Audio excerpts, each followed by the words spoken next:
This is very simple. We right now have a white supremacist that is sitting in the White House. Heil Hitler, baby. And if you really want to know who the criminals are in this country, you can Google it. You don't have to trust me. But the people that commit 80% of the most violent crimes in this country are white supremacists. What? I doubt it. In this world, there's two kinds of people, my friend. Those with loaded guns and those who dig. Broadcasting from a Montana wilderness fortress at the headwaters of the Missouri, this is Matt Christiansen Live. Hello and welcome to the show. This is Matt Christiansen Live for Wednesday, February 5th, 2025. Thank you for tuning in. It is the first Wednesday of the month, so our friend Frank from Quite Frankly is here. QuiteFrankly.tv. The show is live weeknights, 7 p.m. Eastern Time. Frank, thanks as always for being here. Thank you for having me. Oh, we're doing Monster Fest again, are we? I wasn't prepared. It feels so good.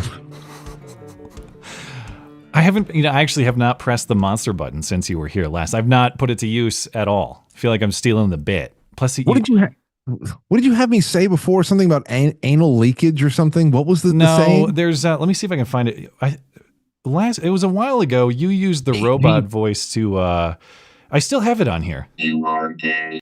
You are gay. That I remember that.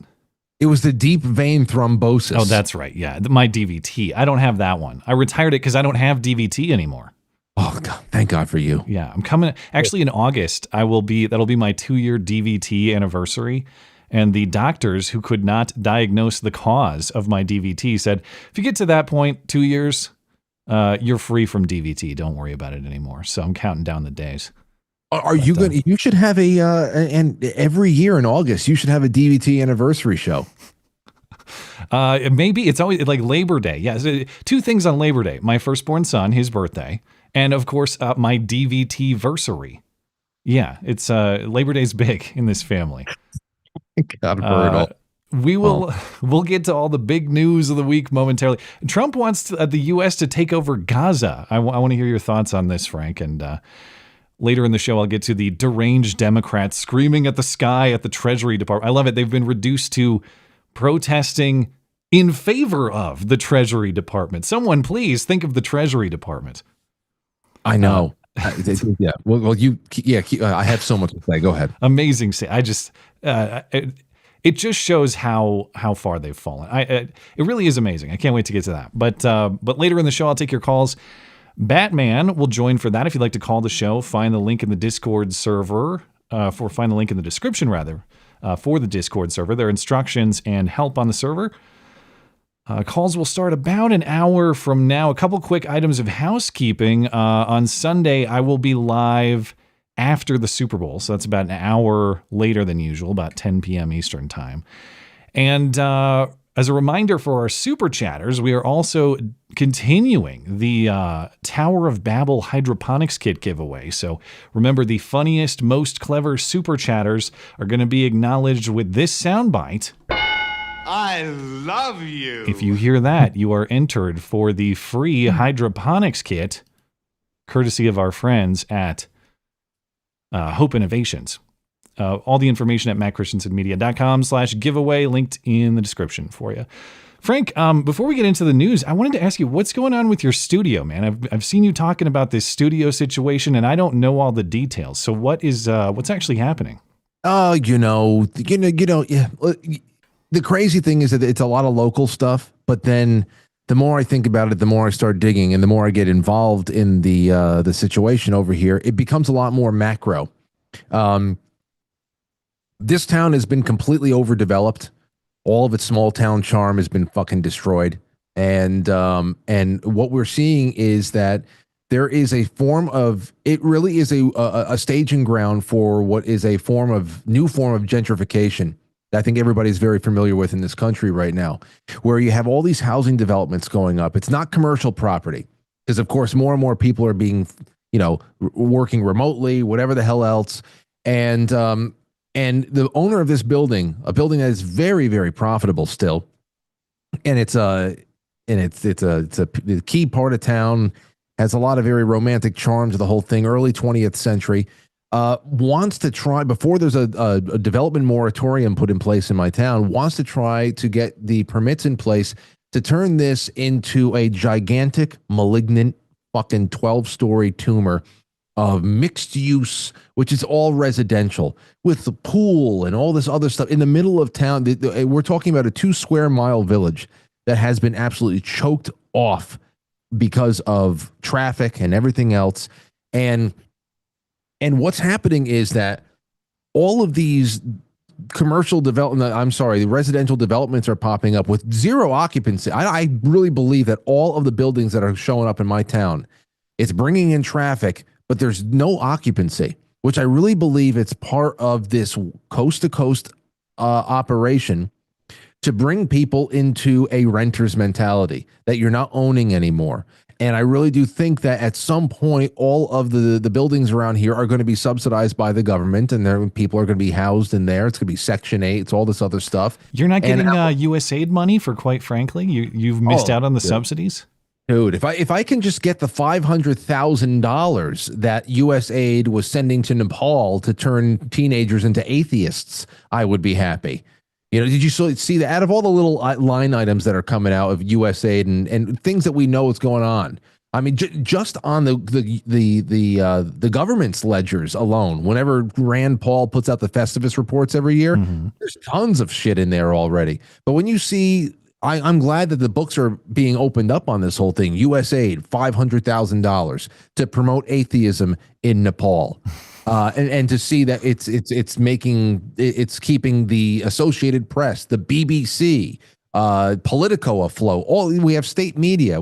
And now, like I said the other day on the show, if you think that George Soros was using all of his own money to gobble up those 200 radio stations plus the Odyssey app, you've got another thing coming. Obviously, he's put a lot of his own money into this thing. He's been a currency speculator for years. He's ruined entire countries with his speculation, and he does it with a smile on his face. The vampire. But I think we can all really just start rest assured. We have tapped a major vein here, and essentially, when it comes to the renter's paradise that is the United States now. The building owner, who is not part of BlackRock, but who knows where he's getting what financial institutions he's looking to get all this money from, he wants to turn this into a hotel or something like that. And I'm showing up to town hall meetings to fight it off, and hopefully more people show up in February. And if that doesn't go too well, hopefully I get some sort of a timeline of what I'm going to need to do to find another place. This is my third studio location.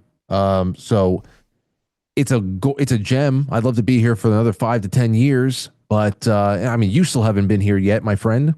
Someday, but you'll have to convince me to visit that state, which is a tall order. It is.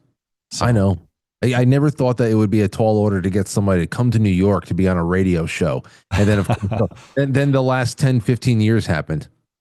Yeah, if I ever do an East Coast tour, I would certainly think about it. Now, I don't have a setup to accommodate like people in my space, but of course, if you ever want the Dutton experience, like people had photoshopped you before, you're welcome to come this way, and we could have a rendezvous in a free state instead. But do you have a hot spring in your backyard? No, but close. There are several publicly accessible hot springs nearby that we could visit if you'd like to. Have a very not gay hot spring experience with me. I guess I'd like to. Yeah, I'd like. What's funny? Just thought. Never mind. I'm going to take too much time away from your show. I started thinking about Mr. Rogers for some reason. But I can't. We don't have the time. Mr. Rogers, not gay in a hot spring. Okay, we'll leave it at that. Got it. Use your imagination. But I definitely want to get your take on Trump's press conference yesterday and what he said about Gaza. And I'll set the stage a little bit for those who maybe haven't seen it. Whoops, wrong window. There we go. For those who maybe haven't seen what he said. But yesterday there was a joint press conference between Trump and Israeli Prime Minister Benjamin Netanyahu at the White House. This is the first foreign leader to visit Trump in his second term. And during this press conference, Trump made an announcement that he'd like the U.S. to take over or own the Gaza Strip. We're going to own it. We're going to clean it up. We're going to develop it. Now, the White House walked that back a little bit today, but as part of this plan, Trump said Gaza's entire population would relocate to other countries. And Trump described this as the Riviera of the Middle East, as in, I guess, some kind of beachfront resort. Maybe we get roller coasters, we get Disneyland, Far East. I don't know what you'd call it. I guess Disneyland, Middle East, whatever. I don't know. Some sort of tourist attractions. But here was Trump making the announcement yesterday. The U.S. will take over the Gaza Strip, and we will do a job with it, too. We'll own it and be responsible for dismantling all of the dangerous unexploded bombs and other weapons on the site, level the site and get rid of the destroyed buildings, level it out, create an economic development that will supply unlimited numbers of jobs and housing for the people of the area. Do a real job.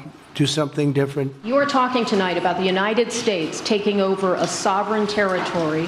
What authority would allow you to do that? Are you talking about a permanent occupation there? I do see a long-term ownership position, and I see it bringing great stability to that part of the Middle East and maybe the entire Middle East. And everybody I've spoken to, this was not a decision made lightly. Everybody I've spoken to loves the idea of the United States owning that piece of land, developing and creating thousands of jobs with something that will be magnificent. As I mentioned, the White House walked this back a little bit today. Caroline Leavitt, the press secretary, said, how much can you possibly walk it back? What was misinterpreted there? She's saying we're not going to commit to putting boots on the ground, and we're also not going to pay for it, which to me, what else does the word ownership mean? How do you, they're saying the Saudis or someone's going to pay for all this development. So what are your thoughts? What do you make of this? Is this just kind of Trump big negotiating talk? Is he serious about this? What do you think? I don't know why you would say something like this without being serious about it, or whether he concocted the idea, whether it's Benjamin Netanyahu saying, hey, how about you go out there and say you're going to own it, but it'll just really be us, because it's essentially the same thing in many ways. But I don't know, Matt. I mean, I was just talking about a certain type of gentrification that's going on in the United States at this point, where you have this overdevelopment of real estate, and you have this commitment, at least in my situation over here, where we have a commitment to illegal aliens, but also creating high-priced loft and studio apartments for young professionals without families who just want to use towns like mine as a jump-off point to get into Grand Central to their jobs in Manhattan. They don't really actually care about the community. And because things are getting so out of control of price, the middle class is leaving. Middle class is leaving, and the town is just being left to disconnected people who come from different places for different reasons, and we have no real whatever. Then I think about Palestine. I think about what's left of it, the Gaza Strip. It's becoming just, it's a shelled, leveled out place. When he's talking about all the broken down buildings and whatever, those are people's homes. And to say that we're going to put wonderful beachfront property here, and whoever wants to come back to their homes and be a barista for the rest of their lives can do so. When we came into this, I knew that there was going to be things that I objectively loved and had a lot of fun with, and I would say, very good, let's do more of that. And then I also knew that there would be bad things and puzzling things. I did a lot of that on my show tonight. This is one of those bad and puzzling things I just don't understand, almost as much as the Project Stargate thing with all, quadrupling down on all of the mRNA and shit. So I don't know, Matt. I don't see people who are saying that this is 6-dimension chess and he's just trying to, make Benjamin Netanyahu a little uncomfortable. I don't get that. I wouldn't personally. I would never have invited Benjamin Netanyahu back to the country while I was president, after he was the first foreign leader in the world to congratulate and essentially anoint, because it's never really official for a president-elect until you get congratulated by the international community. And for everything that Trump did for him in his first go-around. He was the first to congratulate Biden? Is that what you're saying? I did not know that, but I'm pretty sure he was the first one to say congratulations to Joe Biden for whatever, when everything was still up in the air and we knew that there was a rat out there. For everything that Trump did for him, bending over backwards for Israel, the Golan Heights, this and that, moving the embassy or whatever, the capital to Jerusalem, whatever. I would have never even given this guy the time of day. I'd say, send the diplomat to Israel if there's something that has to be worked out on an international level, but I would never even give this guy a time of day again. And I don't care how bad it looks, because it's just, I don't know. This all stinks to high heaven. I don't like this. This I do not like.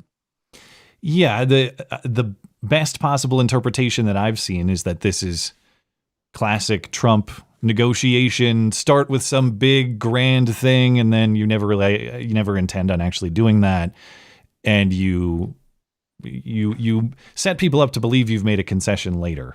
As in, I guess, negotiating whatever resolution they're going to achieve in Gaza, you can say, well, my starting point was a giant, big, beautiful hotel and beachfront resorts there, and now we're not going to do that. So clearly we've conceded so much. But yeah, I mean, to your point, even if that's the intent, and I know we have an interest in the world, and I get all that, but it is a question of focus and priorities. And even if your intent is to use this as a negotiating tactic,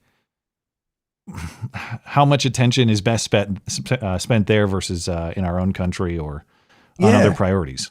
Listen, that's why I want everything, all of our concentration put on our nation. And I want to pull away from the rest of the world financially in a foreign aid sense to a huge degree. And if we are allowed to free ourselves up from this slavery we have over here, at least financially, to any real significant way, then there is no telling how much money would be raised to rebuild Gaza just from private people, private organizations, whatever. This whole idea about ownership. I mean, I've read a lot about the whole Greenland thing. And I understand when we talk about geostrategic location and shipping and this and that. And if a piece of land is up for sale, and if there is a good faith negotiation for it, acquiring land, especially if it comes along with a pretty convincing referendum from whoever's living there as well, I'm not opposed to it, as long as it doesn't become a state and they don't get 2 senators. If it's a legitimate acquisition of land, that it's not military conquest, then fine. But this whole Israel breaks it and we buy it thing is it's ridiculous. That's ridiculous. Well, no, you misunderstand. There's not going to be a single U.S. dollar spent in this magical construction. Which is like, what the hell are you talking about? Yeah. We're going to own it, but we're not going to pay a dime for it. So we're going to own it, but the rest of the world is going to rebuild this place into the Riviera of the Middle East? At our instruction and I guess to our investment benefit later. Yeah, I don't understand, but maybe it's going to be the world's largest 15-minute city. Is it all going to be? Is it going to be part of Project Stargate? Is that where the biggest Stargate going to be? I don't know, but it's very puzzling. I wish that we were just doing more pursuing our nation's greatest criminals, because at the end of all the USAID stuff and out of all of these, what people say is great government waste, it's not waste. It is the breadcrumbs to a vast criminal network of syndicates. It's not even one syndicate. It's a criminal network of syndicates. That's what I would like to see instead of all this other shit, But yeah, that's obviously not on the table. We're going to have to deal with this, I guess. Did you see the moment with the Afghan reporter at the press conference? Oh, where he couldn't understand. He couldn't understand. Play that, please. This was a great one. Yeah. Some sort of reporter from Afghanistan asked him a question, and he's trying to be polite about not being able to understand her at all. high expectation from you. Do you have any plan to change Afghanistan situation? Are you able to recognize Taliban? Because I'm an Afghan journalist, Afghan suffragette woman. Any comment about Afghanistan? What's your future plan for Afghan people, especially Afghanistan? I have a little hard time understanding you. Where are you from? Oh. Actually, it's a beautiful voice and a beautiful accent. The only problem is I can't understand a word you're saying. But I just say this, good luck, live in peace. Go ahead, please. Go back to where you come from, okay? Good luck, live in peace is actually a really great motto. I wish that would actually be for everybody. Good luck, live in peace. We're going to take our money now because we have a really bad problem at home. Yeah. I guess we can put that on the money and stuff. That could be our national motto. We'll start live in peace. Yeah, it's secular, so I think maybe the left will like that, and we could go with that. No, that was patronizing treatment, by the way. Everyone's the faux outrage targeted that for a minute, even though, of course, he was very polite. And people are saying he was trying to dodge the question. I actually don't think he was. I think he legitimately could. It's something like, are you going to help us because the Taliban is in power in Afghanistan? I don't think he understood what she was saying. It was pretty hard to make it out. Well, yeah, obviously this is a knee-jerk position. Donald Trump's patron. It was going to be something negative because he couldn't understand her, and that is what is it? An Anglo-normative. What would that be? An Anglo-normative. What is it? Like some kind of an ism. But how would you take that? How would you take that? Let's say you're Donald Trump and that happens. What would you say to not make that patronizing? Well, he did it. He said, I'm sorry, I can't understand you. You have a beautiful accent. You seem very nice. Whatever he said. He was very complimentary. He went out of his way to try to be polite about it. Exactly. And so I don't know what's patronizing about that other than I guess you're supposed to understand things you don't understand. So my question would be, how much farther should he have gone to appease the Huffington Post? How much farther should he have gone to not have patronized her? What could he have done? She sounded a lot like Ariana Huffington. Maybe that was. Has anyone seen Ariana Huffington for a while? It's been a long time. No, unless she's writing under the name Lee Moran. Did she go to Afghanistan and has she lived under the Taliban for some time? Yeah, you're right. That could have been Ariana Huffington. You're right. It could have been. God, I haven't heard from her friend forever. She used to be on Bill Maher's show all the time. And Didn't they would have supposedly a conservative. I don't think so. No? I don't think she was, but yeah, I kind of forgot about her.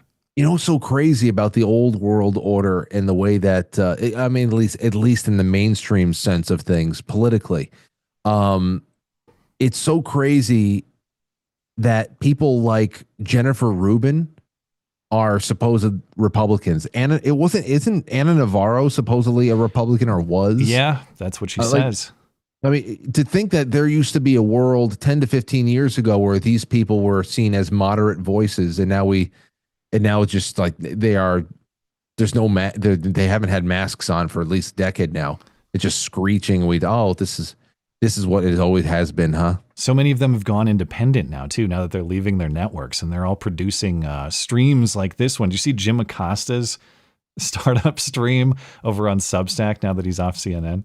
Chuck Todd's still doing a podcast too. Well, that's good. You don't need to see it, but the logo of Jim Acosta's stream is like the Black Lives Matter fist with a pencil in it because he's a journalist, you know? So I get it. Really I get clever, it. But the pen is more powerful than the fist.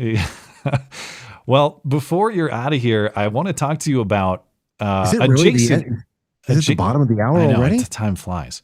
But adjacent governor, of course, not Kathy Hochul, who rules over you, but adjacent governor Phil Murphy had this moment over the weekend where he appeared to say, I have an illegal immigrant roommate of sorts, and I dare the feds to come get her. And likewise, he ended up walking that back. I guess his staff is now saying, no, that was actually a complete lie.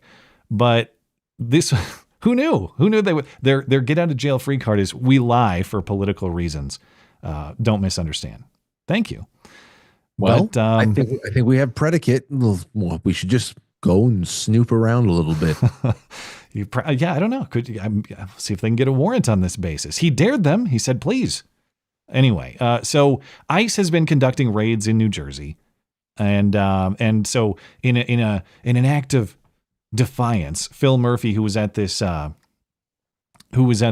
progressive advocacy group's event over the weekend, he said, yeah, my wife and I are housing an illegal immigrant, and good luck to the feds if they want to come and get her.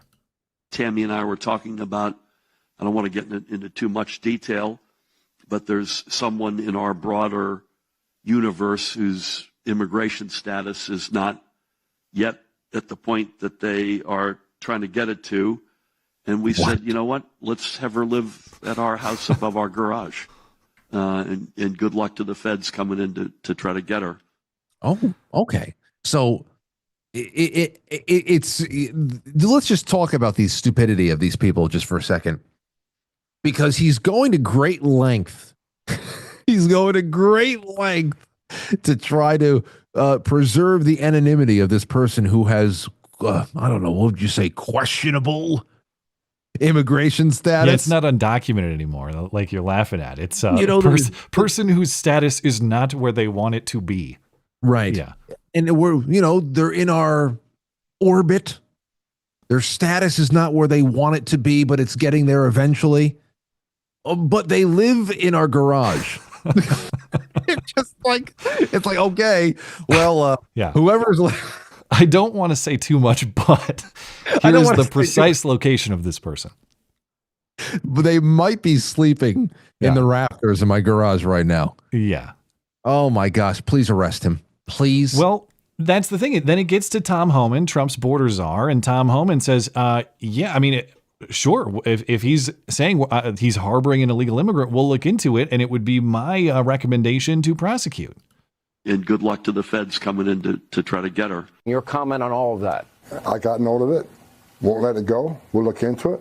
And if he's knowingly harboring, concealing an illegal alien, that's a violation of Title 8 United States Code 1324. I would seek prosecution, or the secretary would seek prosecution. So maybe he's bluffing. If he's not, we'll deal with that. The statute checks out, by the way. He's right about that being illegal and punishable by fine and up to 5 years in prison. Well, I hope he gets 5 years, and I also hope that Pam Bondi makes it very clear that she's going to be enforcing this stuff. I really hope so, because Tom Homan is toothless unless he has the DOJ by his side. Yeah, he's not in position to bring the charges. He can just he can talk a big game and he can arrest people, but he's not a prosecutor, to your point. But the close of the story, or at least for now, because maybe they will look into it. I don't know. But obviously, a sitting governor saying, I am knowingly violating federal law and I dare federal law enforcement to come stop me. That's kind of a big story. So people reached out to Phil Murphy in his office. Do you really have an illegal immigrant in the apartment above your garage or whatever you're saying? No. Don't misunderstand. This was the members of his office, members of his staff explaining to reporters. And they said, what's the quote? Here it is. No one's ever lived in the home under those circumstances that the governor described, the representative insisted. So which one is the lie? Was he lying on the stage, or are you lying now? And if I'm supposed to take your explanation here, all you're saying is, oh, we lie for political convenience. That's all. We lie to make a political point. And that's all this was. Great. Thank you. I really appreciate that admission. But how are we supposed to trust things you say in any other context? I think this really comes down to the fact that we have different. They're just very sick. So many people are sick. Our side is not completely devoid of that too, but think about what these people are willing to do and say that they think, maybe they just have to relearn what is appropriate.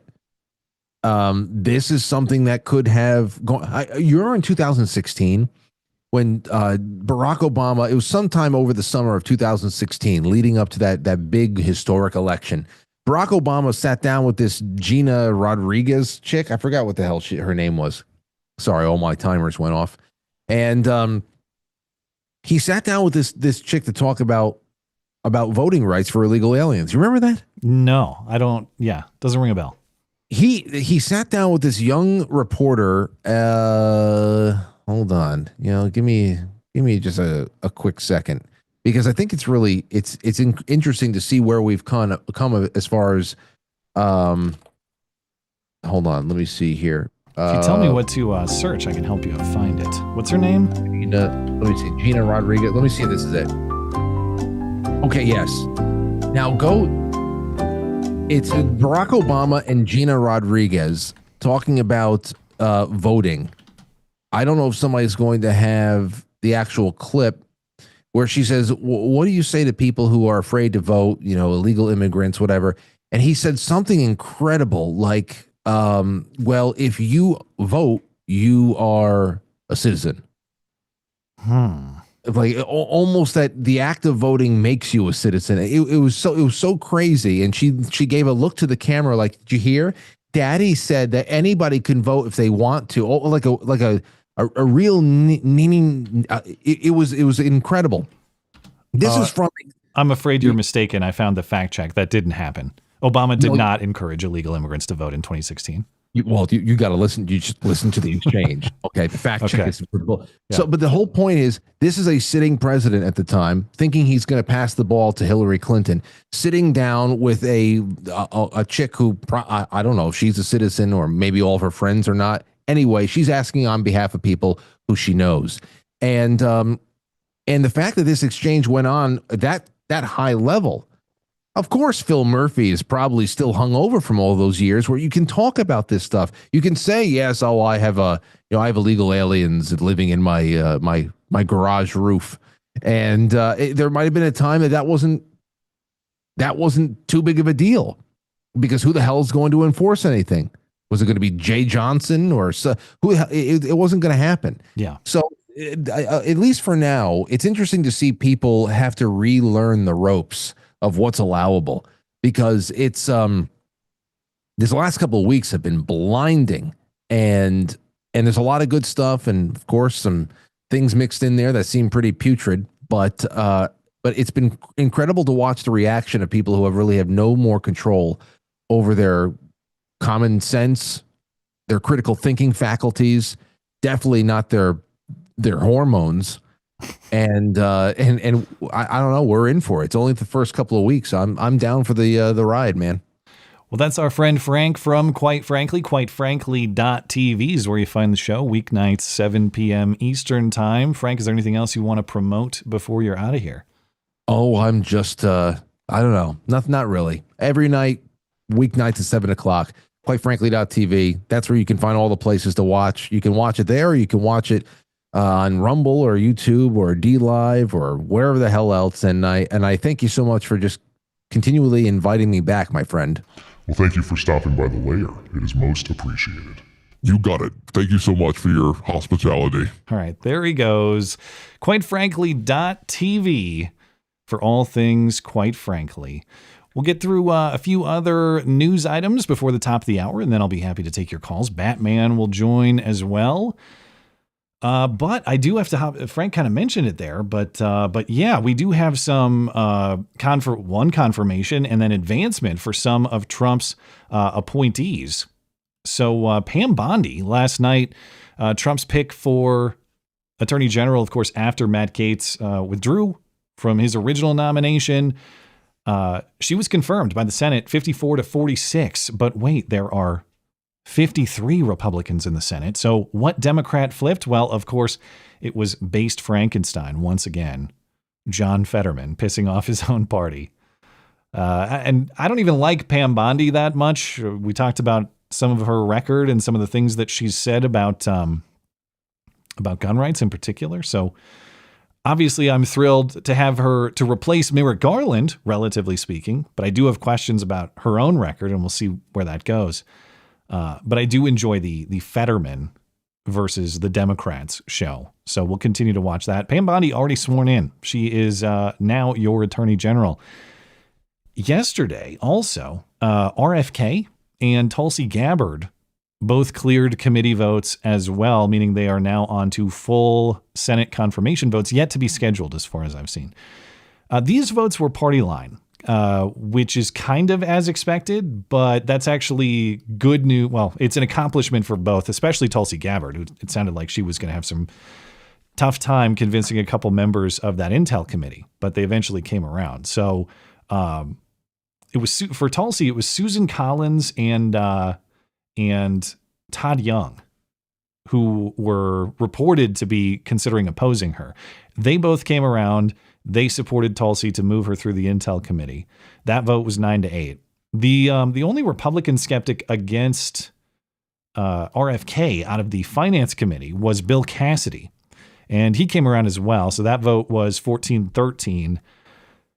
And so now both RFK for Health and Human Services and Tulsi Gabbard for Director of National Intelligence, they both have a pretty clear path to confirmation.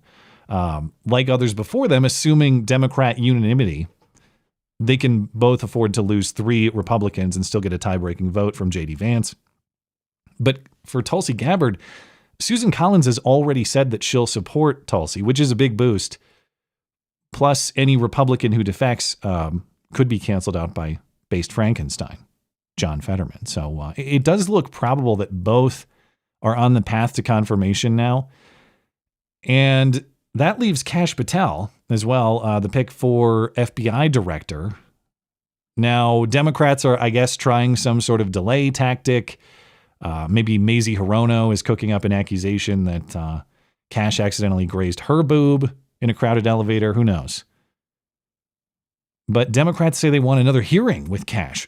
Judiciary Committee Chairman Chuck Grassley, he says these efforts are baseless. He's not going to go along with it. So Democrats are stomping their feet and pounding their fists and being mad. But it sounds like Grassley is going to put this to a vote as early as next week. And then Kash Patel will be on to a full Senate vote as well. As of now, it does look probable that Kash Patel will make it through committee and be confirmed. Also, again, pending some sort of Democrat desperate shenanigans. But speaking of desperate Democrat shenanigans, since the election, really, I've been wondering where the Democrat energy is. There's no real fight. There's no mobs. There's no riots. There's no nothing. It just kind of appeared that they quit. Maybe they got some of that energy back, though, or as much energy as you can possibly get out of this nursing home committee of Maxine Waters and Chuck Schumer and Elizabeth Warren and the rest of them. But now Democrats are very mad at Elon Musk for the DOGE operation, the Department of Government Efficiency, that's been, of course, identifying all sorts of areas of government waste and overspending and making recommendations for cuts and eliminations. So last night they went down to the Treasury Department, but not to protest the Treasury Department like a sane person would. They were there to protest on behalf of, in support of, the Treasury Department. Please, tax and spend more. We love the Treasury Department. Perhaps the only institution less popular than Congress itself. Now, maybe they weren't strictly protesting in favor of the Treasury Department. More precisely, they were pushing this idea that Elon Musk is an unelected guy with no legitimate role in the government, and he's meddling with people's tax dollars illegitimately, when in actuality he's trying to stop the waste of everyone's tax dollars. But that's the way they're portraying it. And so these Democrats, and it's mostly Democrat women, they just start screeching into the mic like they were doing at their confirmation hearings in weeks prior. And some of it actually teetered on the sort of quasi-violent language that, of course, they would blame their opposition, specifically Donald Trump, for inciting violence, inciting the insurrection, specifically. But at one point, Ayanna Pressley said Republicans have to agree with them or they're going to bring the fire. They're going to resist. LaMonica MacGyver said we are at war. And Maxine Waters and Elizabeth Warren are just mad that nobody elected Elon Musk. We will see you in the courts, in Congress, in the streets. Elon Musk is a Nazi netball baby to our Republican colleagues. We're here today in the hopes that you will see the light. But if you do not see the light, we will bring the fire. Resist! And goddamn it, shut down the Senate!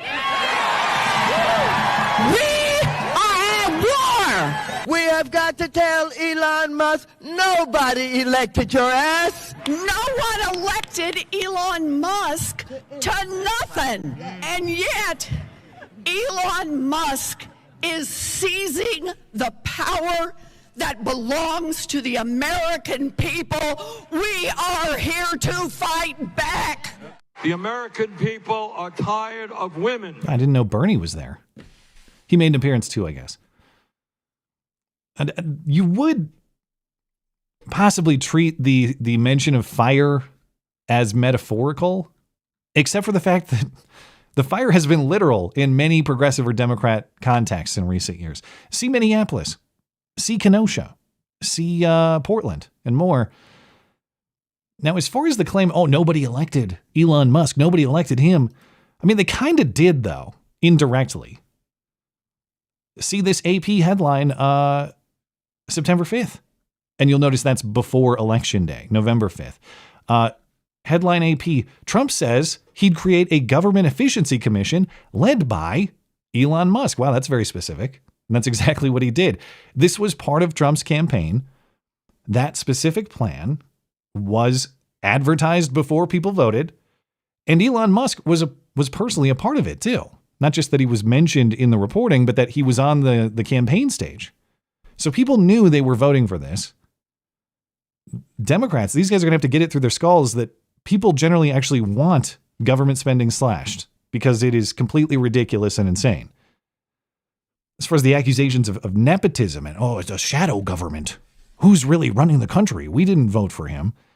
Did you guys miss the last 4 years? Because your guy, Joe Biden, first of all, he wasn't running the country. You want to talk about shadow government? Elon Musk is not in the shadow. Now, he's not elected directly. I'll grant that point, but he's not in the shadow. It was advertised before the election. He was on the campaign stage. Now he's doing exactly what they said he was going to do as part of the campaign.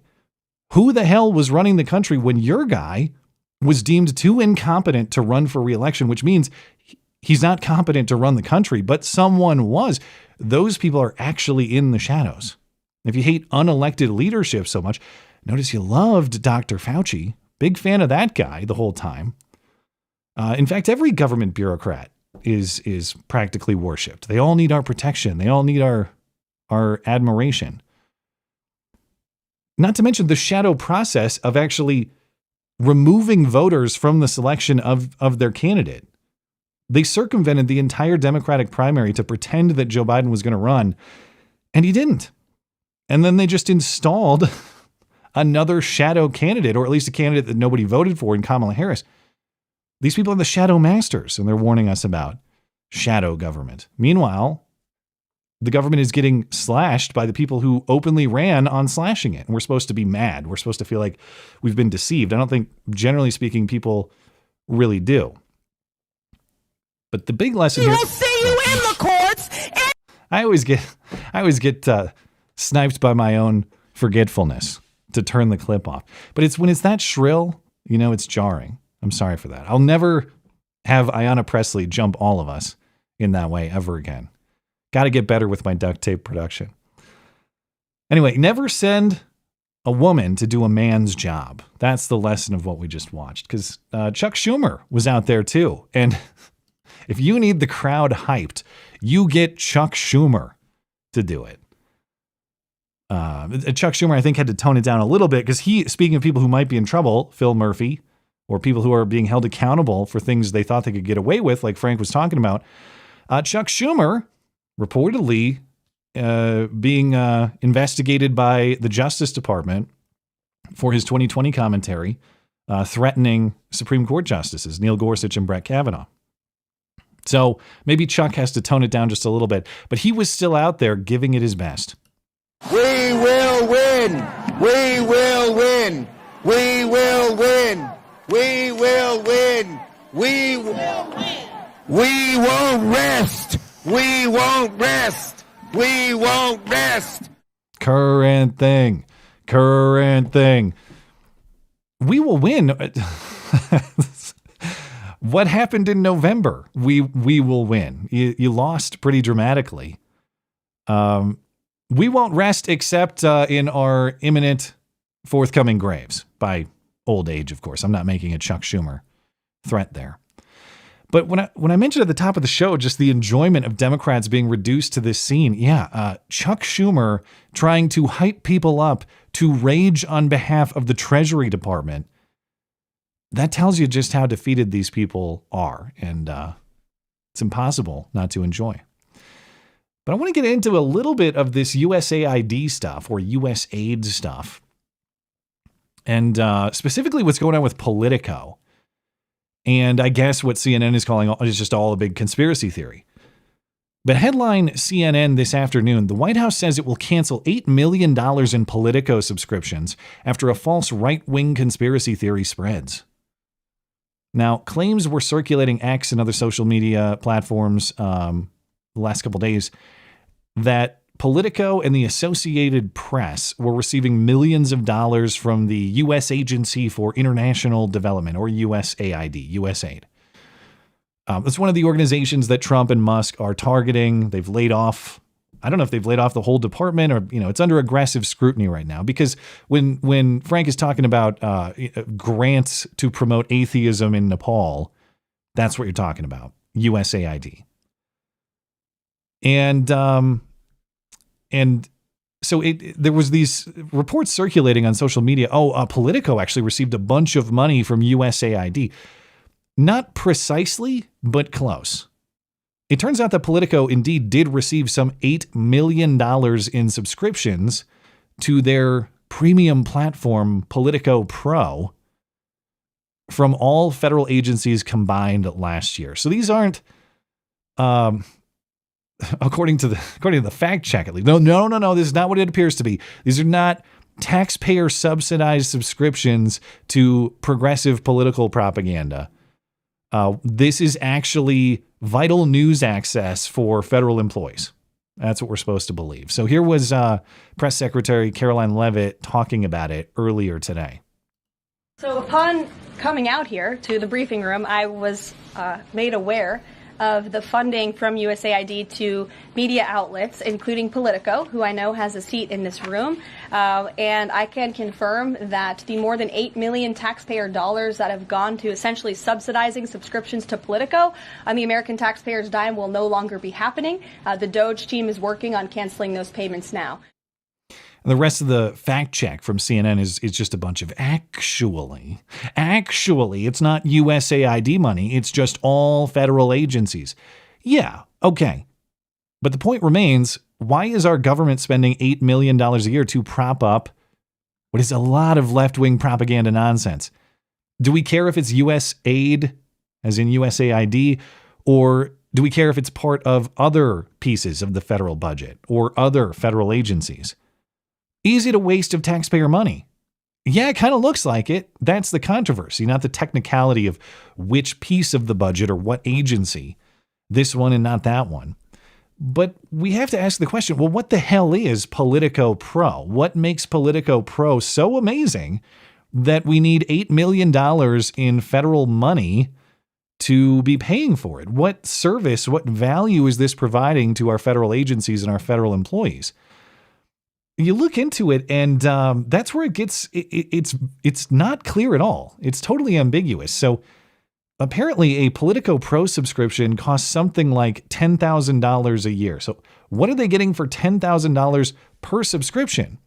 A lot of happy endings in DC from Politico Pro, apparently. That's disgusting. But the website is pretty unclear. Go to Politico Pro, read about it. What are we actually getting out of this service? What is it providing?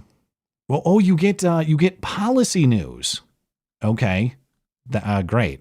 I think people in DC have lots of information about the policy that they themselves are crafting. That why would federal employees and federal agencies need access to Politico Pro's indirect policy analysis when they themselves are in the policy arena? You get directories to connect with people on Capitol Hill. which of course you already have if you're in DC working for the government.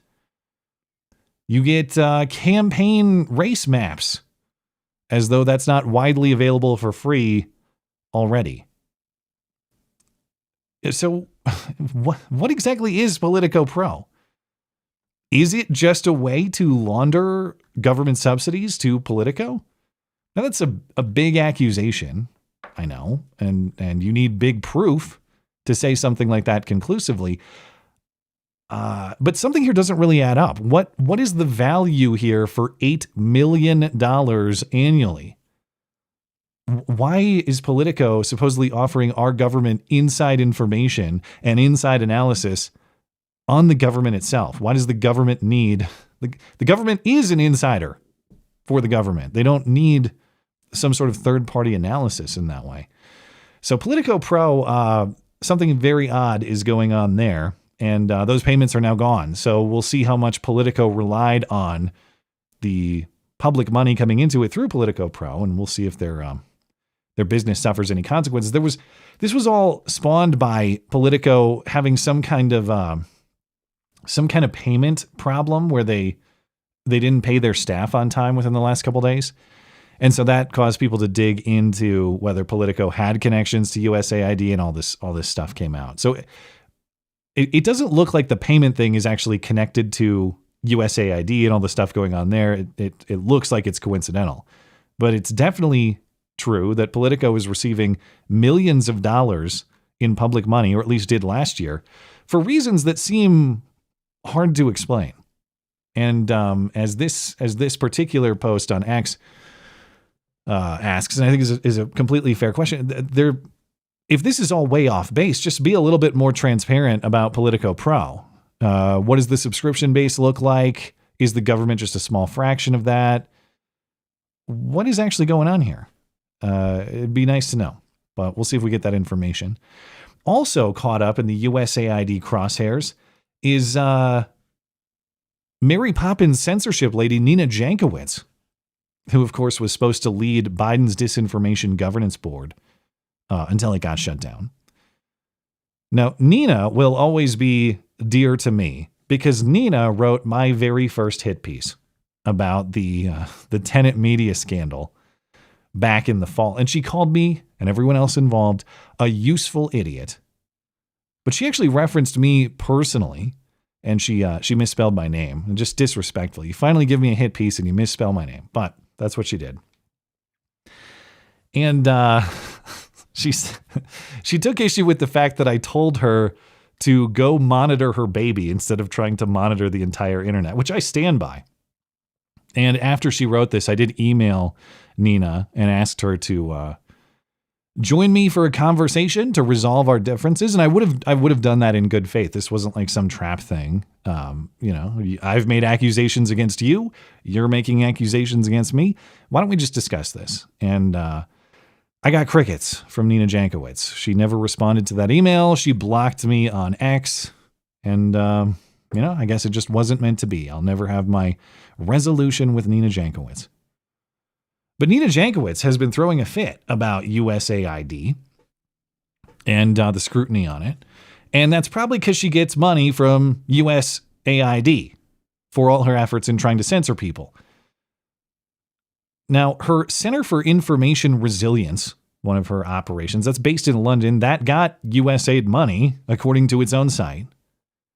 And on the site of her other project, the American Sunlight Project, which she launched last year, Nina put out a statement about Elon Musk and his targeting of USAID. She said the American people are witnessing a hostile takeover of its system by an unelected oligarch. Or, getting exactly what they voted for, as described. Nina says, yeah, I implement all kinds of USAID programs and I get all kinds of USAID money, but I'm still objective about it. Sure, I've raked in a bunch of bags of money, but I'm just sticking up for, American taxpayers and American interests. Nina needs our money to censor us. What's wrong with that? Well, I think in this instance, it actually is very nice of Nina to be so transparent about her involvement with USAID, because normally she is not. The American Sunlight Project, which the website for which she's posting, or on which she's posting here, that is designed to expose where disinformation gets its money. That's what she means by American Sunlight Project. I'm going to expose where all these disinformation propagandists actually get their money. But people asked, hey, Nina, can we see where you get your money? Since this is the American Sunlight Project, after all, can we have a little sunlight on where your money comes from? No, that's like the Shadowlands in The Lion King. Sorry, Simba, you must never go there. Nina, when the project launched last spring in April, she spoke with the New York Times. No, I will not disclose my donors. She declined. But she did say, I got initial commitments of $1 million in donations. Some of which, of course, now, I don't know if American Sunlight Project got USAID money. Some of her projects have, but who knows? That's the one shadow in the American Sunlight Project is where Nina gets her money. You have to guess. And who knows? She's so worried about oligarchs. You know, American people are witnessing a hostile takeover by an unelected oligarch. I just wonder, are there any oligarchs involved in the funding of the American Sunlight Project? We'll have to wonder for now. And lastly, before we get to calls, Jasmine Crockett, who of course represents Waffle House in Congress, has had some very curious statements lately. That's not actually Jasmine Crockett on screen, but we'll get to her in a moment. Jasmine Crockett has said some weird stuff. Recall she had that moment of catfighting with Marjorie Taylor Greene several months back when she said that Marjorie has a bleach blonde, bad-built, butch body. And James Comer and Jamie Raskin are like, what the hell are you talking about? Well, just a few weeks ago on CNN, she claimed that black women are the most educated demographic in the country without any citation. There is no objective measure by which that claim is true. Of course, black women, when I looked into the claim, they actually lag behind in educational achievement. But whatever, Jasmine Crockett's just going to say it. Well, now this week, she said on CNN that white supremacists are committing 80% of the violent crime or the most violent crimes in this country. But at least this time she did give a citation. She did the old Cenk Uygur from the Ben Shapiro debate a few years ago. Google it, she says. This is very simple.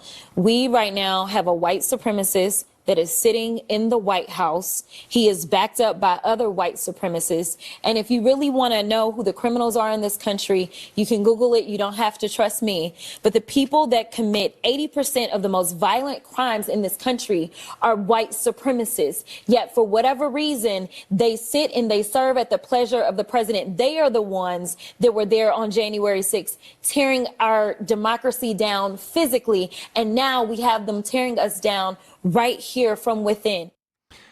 She also criticized mediocre white boys. This was all in response to the White House giving Darren Beattie a job in the State Department. Now, Beattie apparently has said as recently as October that we need competent white men in charge again. Bingo. Now, everyone with any experience in the real world knows that what she just said about white supremacists being responsible for 80% of violent crime, you know that's not true. But she did say Google it, and so I thought, well, she must have seen something. She must have Googled it and misunderstood something. Where'd she get that? So I wanted to know, so I went searching. What she's referencing is actually an ADL report from 2023 about crime in 2022. And the report claims not that white supremacists are responsible for 80% of the most violent crimes or violent crime in general, but they're responsible for 80% of extremist-related murders. Okay? What the hell is an extremist-related murder? I'm not going to get into the ADL methodology. Really, the relevant question for us here is, how common are these extremist-related murders? 80% of what are we talking about? Well, the ADL counted 25 murders in 2022 that are extremist-related, and 21 of them were connected to white supremacists. So, which I don't even understand, because that's what, 84%, right? So I don't know why they're saying, am I misunderstanding here? 21 of the 25 murders were linked to white supremacists, according to the ADL. And then they go with the figure of 80%. That's Jasmine Crockett math is the only thing I can, is the only way I can explain that. In any case, if we reduced, think about it this way. If we reduced all the murder in this country to just extremist related murders, there are 25 of those annually. We'd have statistically 0 murders in this country. Instead, we have some 20,000 plus. And in the context of 20,000 plus murders or criminal homicides generally, the ADL and Jasmine Crockett are saying, oh boy, watch out for that 21 over there. Watch out for that 0.000000001%. Never mind the fact that a disproportionate number of those murders and criminal homicides are committed by black offenders. Never mind that a disproportionate amount of the victims of those murders and criminal homicides are black victims who are victimized by black criminals. Watch out for the white supremacists who, I guess, killed 21 people in 2022. And really the question is, if someone's murdering you, do you really care if it's an extremist-related murder? What does that even mean? Like, if you catch a stray in Chicago, I know I got shot in the leg by someone just dumping a Glock mag, but at least it wasn't extremist-related. At least he didn't have racist views when he pulled the trigger. What difference does that make when you're victimized in that way? Why one is supposed to be worse than the other? Not explained. But before we hop into calls, let me catch up with some super chats here. And then we'll go get Batman and we will take some calls. But I got to refresh over on YouTube and Tippy. Let's see. Okay. Jeff Slater, I'm wearing a diaper right now. Well, whatever works, you don't want to make a mess. Thank you, Jeff. Long Dong John, MC Live Super Chat sweepstakes. Or maybe Matt Christiansen's big gay giveaway. I love you. Well, if you make fun of the sweepstakes, of course I'm going to enter you. I think you're 2 for 2, Long Don John. So that's a good run. Or at least you have an entry in each of the last 2 streams. So congratulations. Also says, we'll get a DVT. Will we get a DVT? I will remember you. There's not really, what video clips would I use though? I didn't document my medical experience. But yeah, hopefully come August, I will be totally clear of the DVT and not having to worry. I mean, I don't worry about it in my day-to-day at all, but they're telling me that medically, I really have no concern going forward if I'm 2 years clear and have not had a recurrence. So I look forward to that come end of August. Ooga Booga Lou. At first I thought Trump's idea was stupid, but then I gave it second thought. If the left wants the U.S. to be a globalist international economic zone, what's good for the goose is good for the Gaza. All right. I love you. That's clever. I'll go with that one. Thank you, Ooga Booga Lou. Appreciate it. Okay. Let's see. The last one on YouTube for now. Is Gaza sovereign? When did that happen? Well, yeah, I mean, that's disputed internationally, obviously, but sovereign insofar as it is not U.S. territory for sure. And so when Trump is saying we're going to own it, I mean, that necessarily includes transfer from party A to USA. And so that's the confusing part too. It's like, who's, well, I don't know. I guess in the way this deal would work, it would just be Israel handing it over, I assume. Not really sure, like, how this deal actually works in terms of who's signing what, but maybe we'll get more information on that later. Let's see. We'll get a few over on Rumble. GR says, careful. Hey, you dirty ass rigger. I forgot about the scheduled sausage fest. Keep on packing the fudge. Okay. Jeez, man. Jeez. Thank you. Your friendly neighborhood fed. Hello and welcome to the show. Great show, terrific show, tremendous show. Quite frankly, the very best. You can ask anyone about that. People often do, I'm told. You know what? I like the implied suggestion there. Let me keep that in mind. I love you.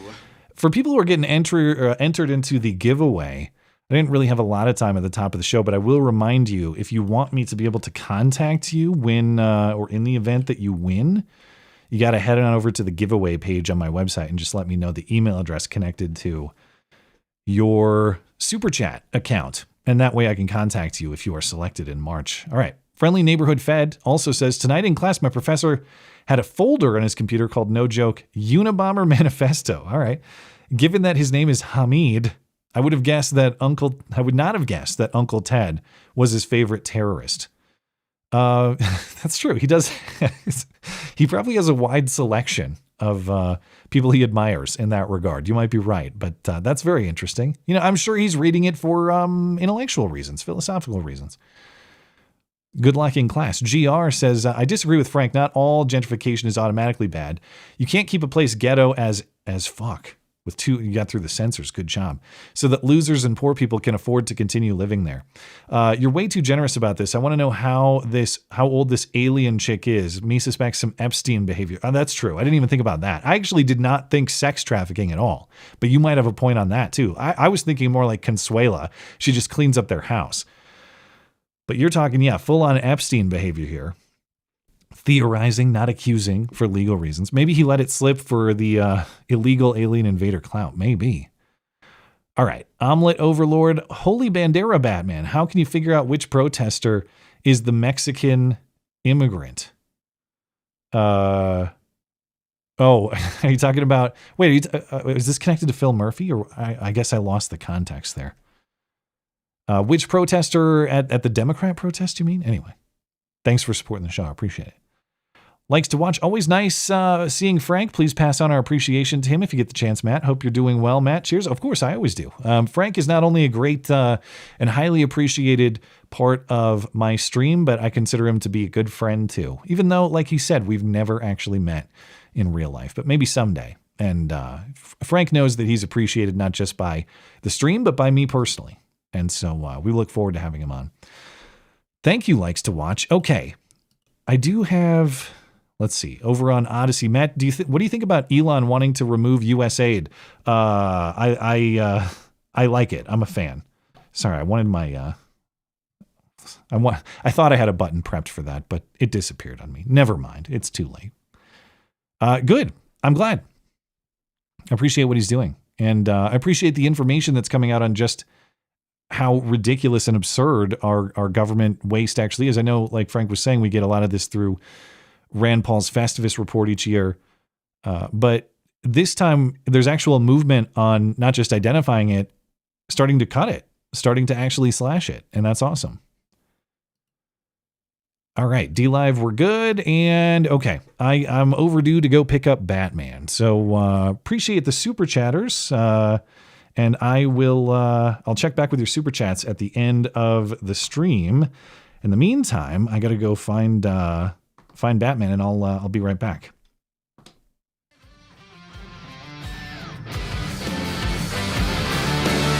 Stand back and stand by.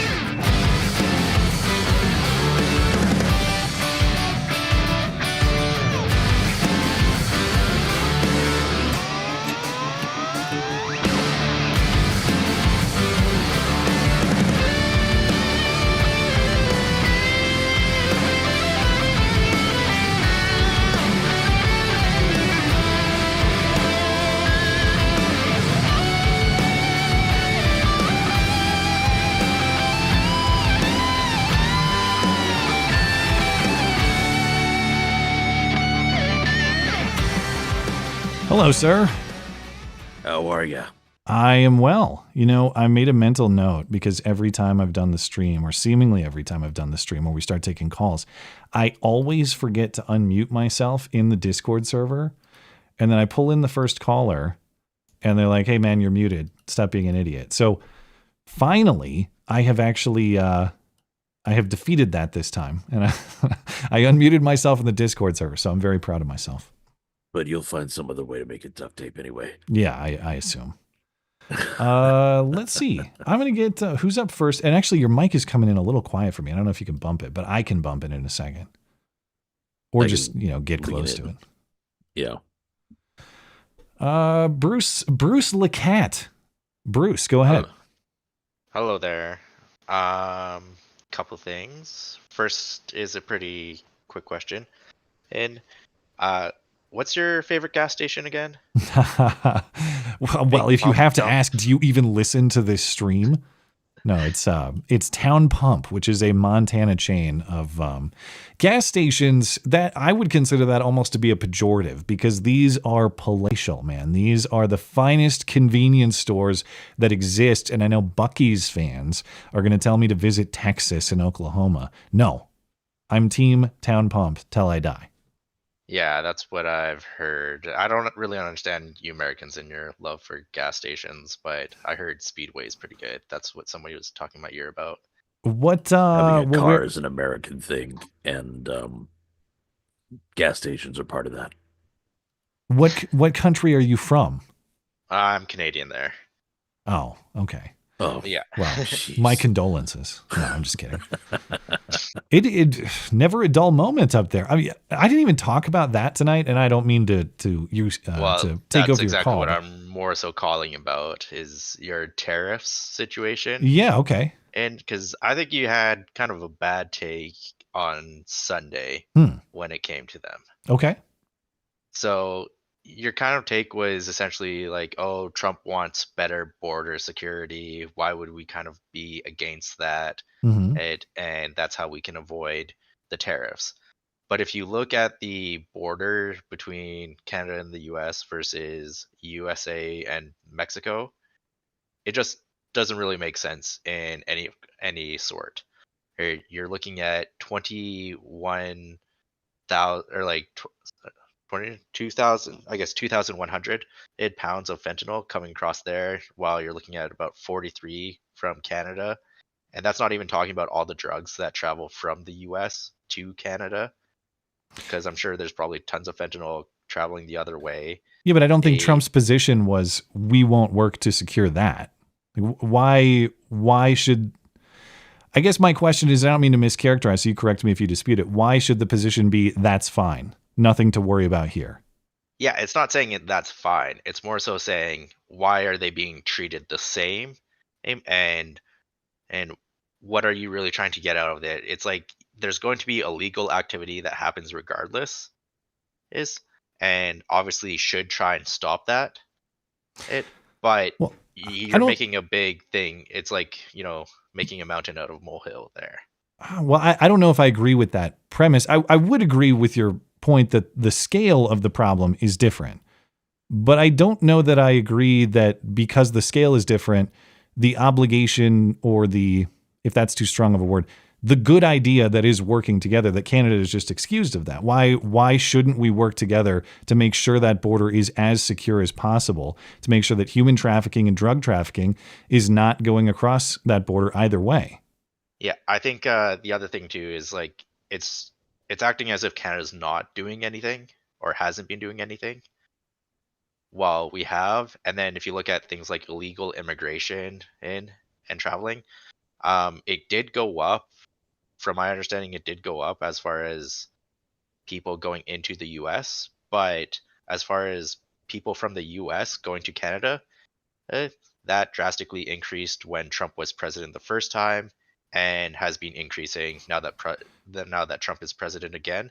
Because the thing is, for most people, it's like most illegals, US is their number one destination, and then Canada is their number two. They get their asylum claim denied in the US, they then just travel to Canada through Roxham Road and then claim asylum into Canada. Yeah, now I'll take all your points as granted, but again, my question would be, why don't we crack down on this stuff more seriously? Because the position of Justin Trudeau was nothing. The position of Justin Trudeau was, we're not going to do anything to address this problem until he was strong-armed into committing $1 billion to it. No, I agree, and but I'm on saying top of that, like do you think Canada would have done anything if they weren't pushed to do it? I'm saying that the US didn't do anything as far as stopping the illegal immigration into Canada from the US. Well, we replaced the president who was facilitating that. Yeah. No, Yes, this is exactly. underneath Trump's first term. You had Roxham Road. You had basically illegal smuggling groupings, and it's not even illegal because some of them they were just like, oh, we're just busing companies that are just busing people from one parts of the states to another part of the states, and then they would just cross into Canada. Well, I guess my question is why is the position we're in today, and maybe you'd say it isn't. Why is the position we're in today worse than the position we were in a week ago? Or is it? I wouldn't say that it's worse. I'm just saying that I'm not really convinced that this is Trump's end goal, to get $1 billion for increased into border security. Well, I hope this is just the beginning. It is, yeah, I would say it's the beginning, and I don't think it completely really makes sense as to what his end goal is. I probably would think that it's more so just pettiness against Trudeau, which, fair enough. I dislike Trudeau. That's an even more valid position. What are you talking about? Don't threaten me with a good time. Yeah.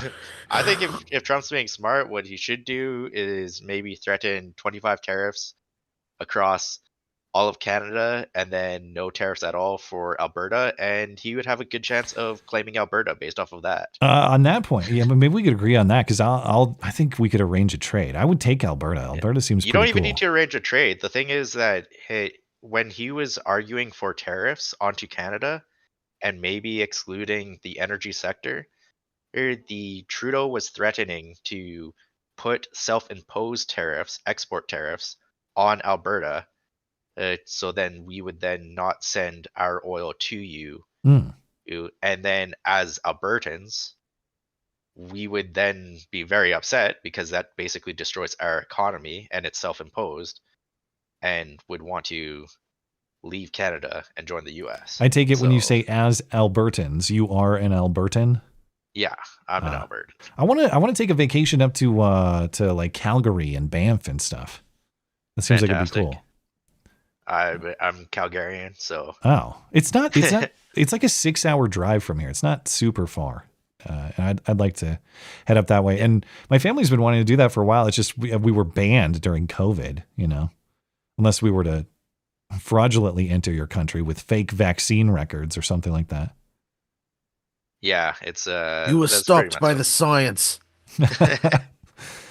Anyway, all right, man. I appreciate your willingness to call in and push back on behalf of your fellow Canadians. Yeah, it just doesn't really make sense to be putting tariffs on Canada, in my opinion. I think if you're going to do tariffs, it makes sense for Mexico. Weaker labor laws, weaker environmental laws. That's the whole point of tariffs, is to really balance out jurisdictions, in my opinion. But I think it does make sense, in large part because Trudeau has been put in his place. I mean, it did. Yeah, but the thing that is, was necessary. It A needed gentle to be done. breeze will do that. Yeah. And tariffs and aren't now it is punishing done. just Trudeau, right? They're punishing everybody. So, how much have the tariffs affected you at this point? 0, because the tariffs have been Exactly. Well, anyway, I'm disruptive to the market. appreciate your call, man. And Godspeed up there in the Great White North. And hopefully, well, I don't know. I still don't know when the hell Justin Trudeau is going to get out of there and when you're going to get better leadership, but hopefully sooner rather than later. Yeah, unfortunately, we'll probably get Trudeau 2.0. We'll see. All right. Well, thanks for calling in, man. Fingers crossed. Let's see. All right, there goes Bruce. Did you have any other thoughts on the Canadian tariffs that you wanted to get out there? I just love that Trump is throwing his weight around right now. Like it almost doesn't even matter what the target is. Like, we are the most powerful nation on the planet. We are the best nation on the planet. And the fact is, people should know it and people should act like it. And the fact that they've been so complacent and so how do I put this? They've been, sort of taking advantage of our goodwill for so long, and so many places are doing that. It's nice to see steps taken to to end that. Yeah, Frank was talking about that a little bit earlier, but people who expect to get away with certain things now realizing they might not get away with it is, in all contexts, it is pretty amazing to watch. And I should have expected it when I talked about it on Sunday. It's like, tariffs certainly can be, well, they are inherently economically disruptive when they are enacted. And for a little while, it looked like maybe we were going to face that. Like, okay, I guess there are going to be some costs that American consumers are going to have to eat in pursuit of these things. No, of course, like within 24 hours. And the thing for Justin Trudeau, the way that was handled was the most embarrassing way to handle it possible. As in, oh yeah, the fake fight for 24 hours just to concede and say, well, actually, we're going to do $1 billion for border security. We're going to stop the fentanyl. He put out that tweet something like 36 hours after he had been at the podium in Ottawa talking about how he's going to fight Trump and stand up to Trump and all this. If the original position was, hey, the U.S. has come to us wanting to work on things that are important to both countries. Well, maybe we don't agree on the exact method of achieving that because they want us to do too much or we don't think this is fair. We agree on the general direction.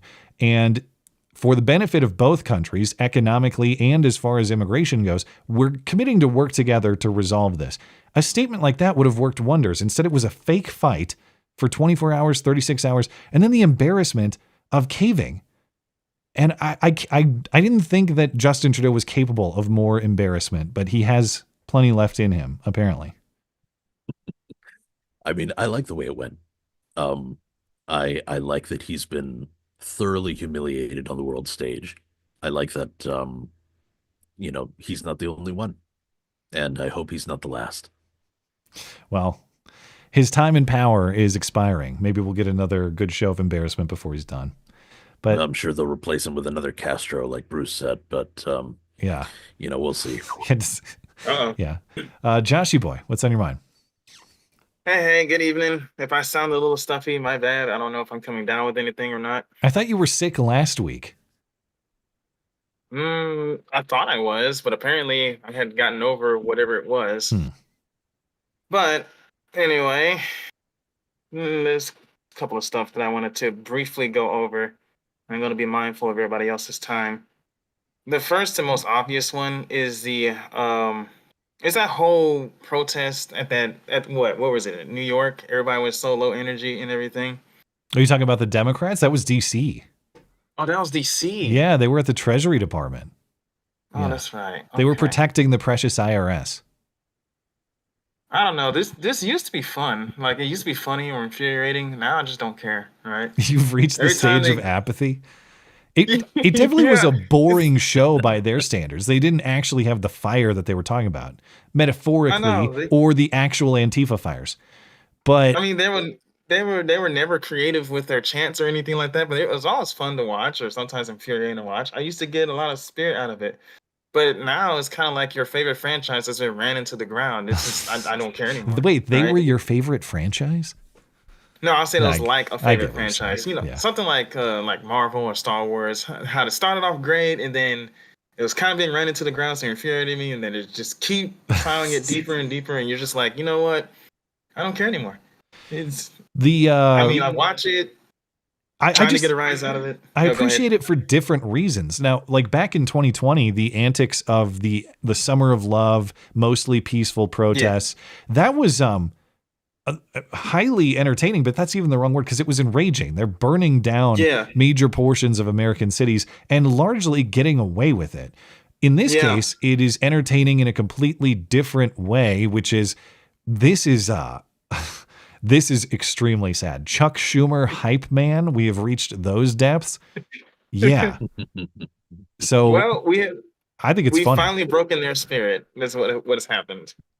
Yeah, I guess. I don't know. But I keep waiting for the other shoe to drop, man. And I know I was saying that leading up to the inauguration. Like, no way. There's no way they're going to let Trump walk in. And then they did. So I guess I'm just supposed to accept that. But I don't know.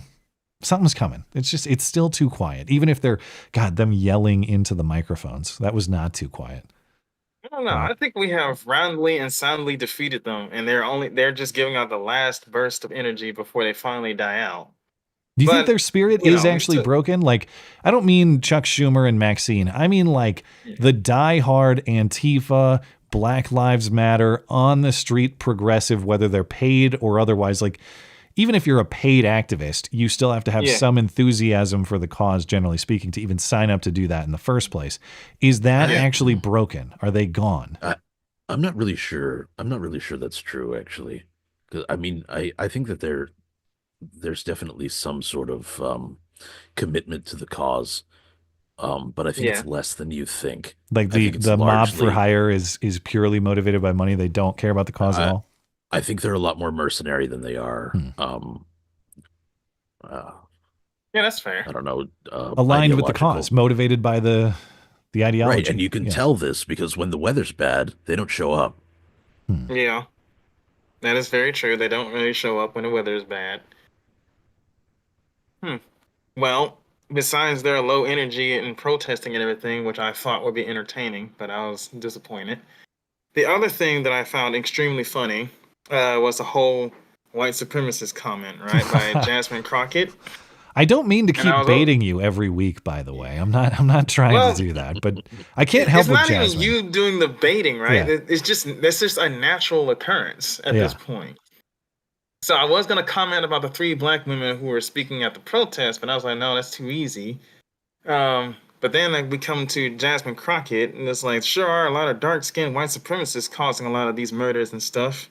Maybe, but it you was a think- ridiculous. Say again. Do you think that she believes that? Because anybody who has, I have a hard time. Like Jasmine Crockett is dumb. Okay, she is very stupid. I can tell by listening to her.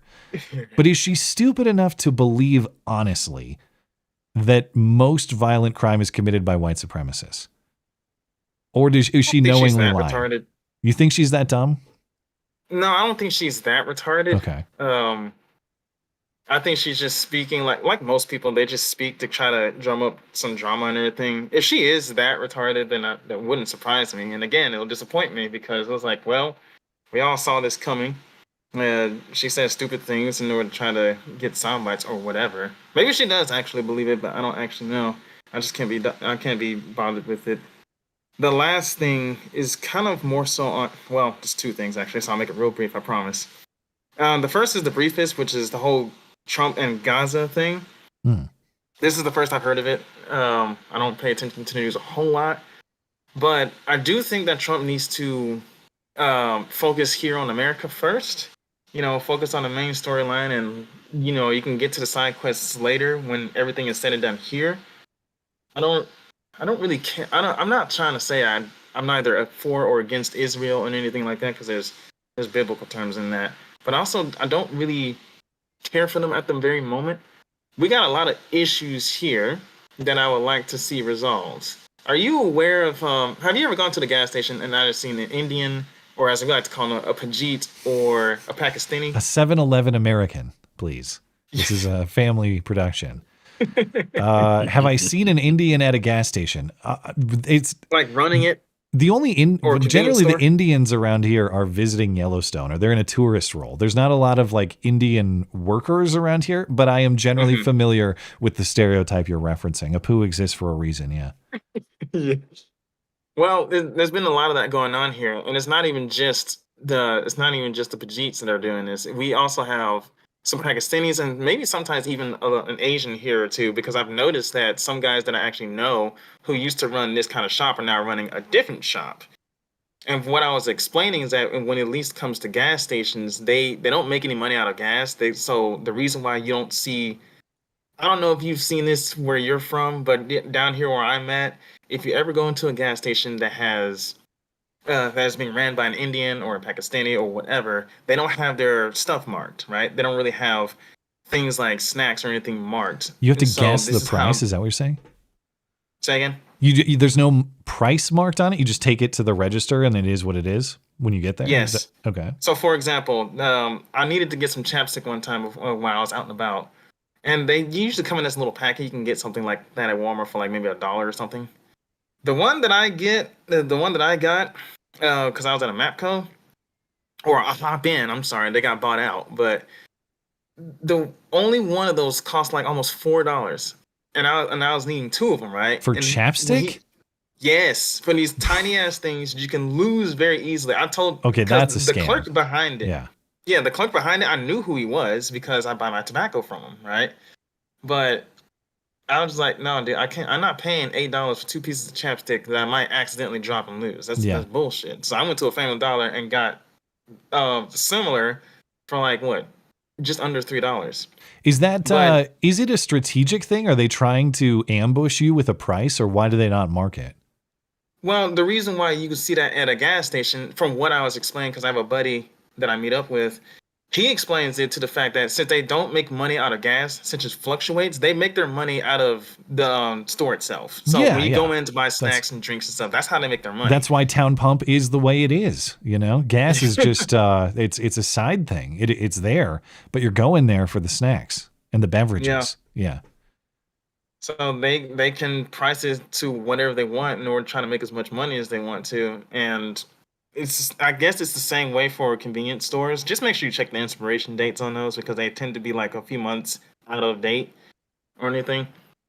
But for convenience stores and everything, they pay their payday taxes, I believe, because I had a coworker of mine explain this to me, if I'm remembering correctly. But then after about a certain number of years, they turn it over to someone else, because I've actually seen this happen. And then that's how they continuously make money. That's why you see all these Fajitas and everything with their nice flashy clothes and nice cars and everything, and you're wondering, well, how the hell are they doing this? It's because of the chapstick markups. That's how they achieved it. Yeah. Oh my The god. chapstick markups, the chips and the candy and all the other stuff. That's why I don't really like going into gas stations that are ran by them. It's just they never mark the prices, and then when you try to use a card, if you're using, like, let's say you bought one item and it's like $1, it says, well, you have to buy something at least $5 worth, and I was like, nigga, I'm like, oh, I'm sorry, brother, I ain't trying to. I'm sorry, I ain't trying to pay any more than what I need, but it's insane. The final thing I want to cover real quick before I get you into trouble is a little bit of word of caution for Elon Musk. I'm not really against Elon Musk. I know he's very enthusiastic because he wants to push humanity forward. He seems very excited about it, and I like the energy that he has. He's an idiot, according to AOC. He's not smart at all. He's a big dummy. Oh wow! I don't know if you saw that. She was on her stream. She was talking about how dumb he is. He has a stream? She does, yeah. Or her TikTok or whatever it was. I'm not going to make fun of AOC He really today. needs to go back to bartending. No, with a face like that, hell no. But those days are over. All right, she's been in politics now. Anyway, sorry to But anyway. sidetrack you. Elon Musk, your thoughts? It's just I don't fully trust Elon Musk to a degree, and it's mostly because from what I've learned, he's either a humanist or a transhumanist, which sounds nice, right? But me with my Christian background, it's like it reads to me like a human evolution thing. He's kind of going in the direction with AI that I typically don't trust or like. I can see the uses, how good AI can be, especially when they were talking about the whole medical field, right? But then we see bullshittery like AI artwork, music, Chad, that Coca-Cola commercial they did. Yeah. I don't know. I'm being very cautious. I don't know. Yeah, but sometimes I have the same reservations about Elon Musk that I have about Trump, which is like instincts seem good, mostly gets it right, but every once in a while it kind of goes a little sideways. And I think maybe it's because there are some core principles lacking or some principled understanding lacking. That's kind of my read. But, you take what you can get. And certainly I think the country under their leadership is heading in a much better direction than it was, say, a few weeks or months ago. Yeah, I was gonna say, when it comes down to it, like nobody who's in office, in power, is gonna be perfect. There's just no way. But when it comes down to it, like compare Trump and Elon to literally any leader within our lifetimes. And I mean, there I you see your go, point. right? Yeah, I see your point. All right. Well, you came in here saying you were going to be quick, and here you are still. So Get the hell out of I'm here. still flapping my yap and everything. yeah. All right. Thank you, man. But Appreciate it. anyway, those are my thoughts. Try very hard not to get me started on my people that I disowned. What did I just say? Get the hell out of here. All right, y'all have a good night. All right. Have a good one, man. Do you have any thoughts? Do you have any experience with Indians running gas stations? I have very little. Oh, sure. I mean, I'm in New York, so that the stereotype is true for sure. But have you seen what he's talking about, where the goods are not marked and you get to the register and they just throw a price at you? That I have not seen, but that may be in part because I tend to frequent reputable gas stations. Like if it looks like a shithole, I'm not going in it. What are you saying about Indian gas stations? You heard me. All right. Turles, go ahead. Hello. What's in your mind? Greetings.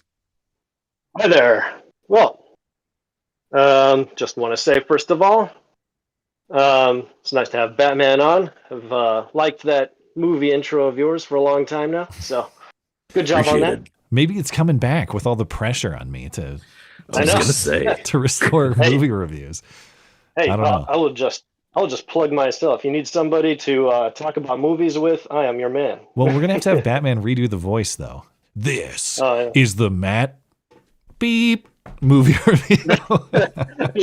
And now he's alone. Yeah, yeah. We'll have to dress it up somehow. Yeah. All right. Anyway. Well, I thought I would drag the mood down even more with with some more Gaza talk, if you don't mind. Of course. Go ahead. Yeah. So, okay.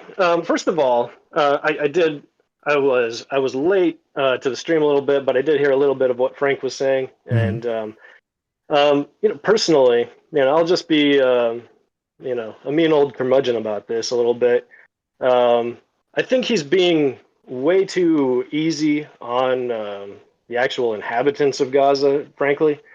You think Trump is, or who's being too easy? No. I think Frank is. Oh, okay. I think Trump is fine because here's the thing, and you can say that it's not their fault that they're brainwashed, but there is a lot of brainwashing that goes on in Gaza. By and large, the people who live there, whether they are officially Hamas or not, they are very hostile to. They're very hostile to Israel. They're hostile to civilization, and they were largely supportive of the October 7th invasion. And again, you can say what you want about how they got there, how they got to that point of believing the things that they do. But I do not view it as cruel at all to say, all right, it's about time that we just had a mass evacuation. And it's not. I'm just curious about how that would work. Like even if so I'll accept your premise for the sake of discussion here.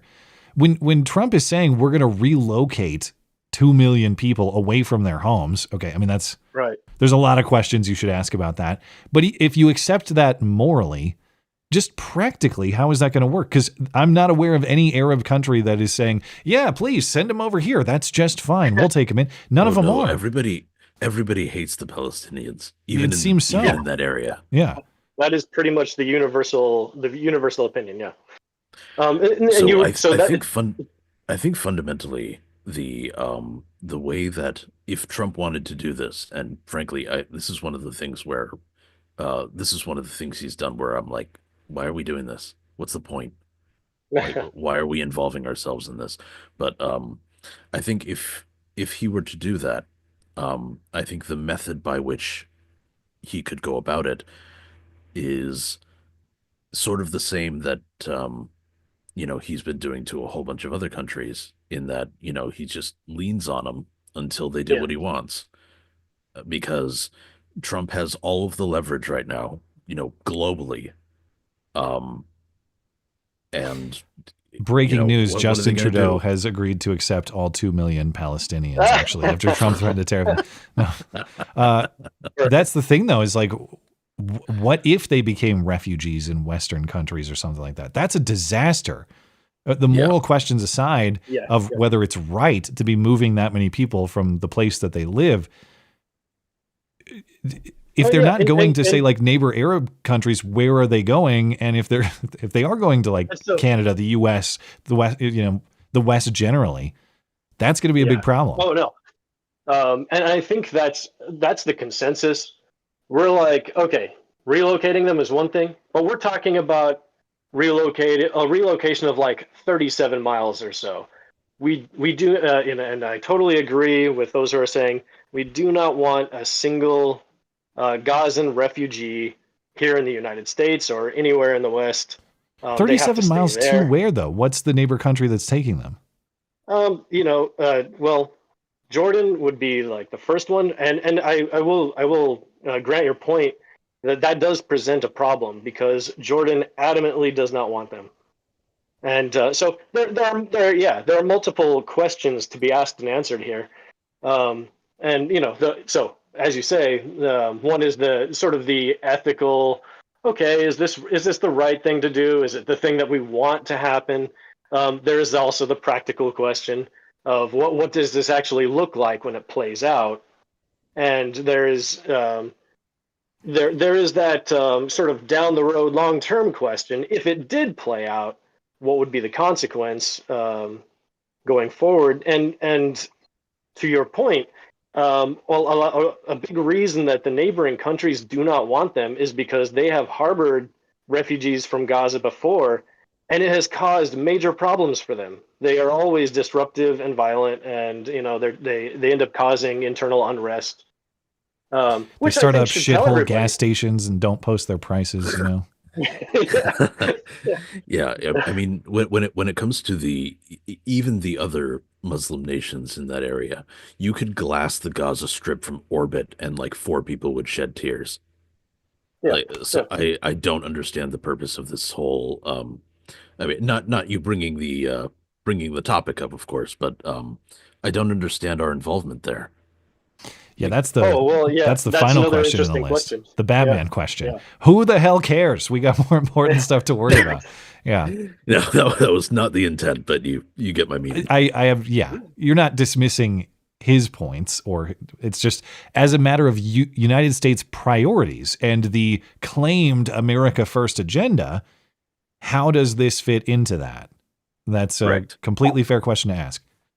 And that is a good question, and there are a few different answers to that. I think obviously U.S. involvement in the Middle East is a long and complicated story going back to the Cold War and proceeding through our war against communism and then the global war on terror and all the confusion over.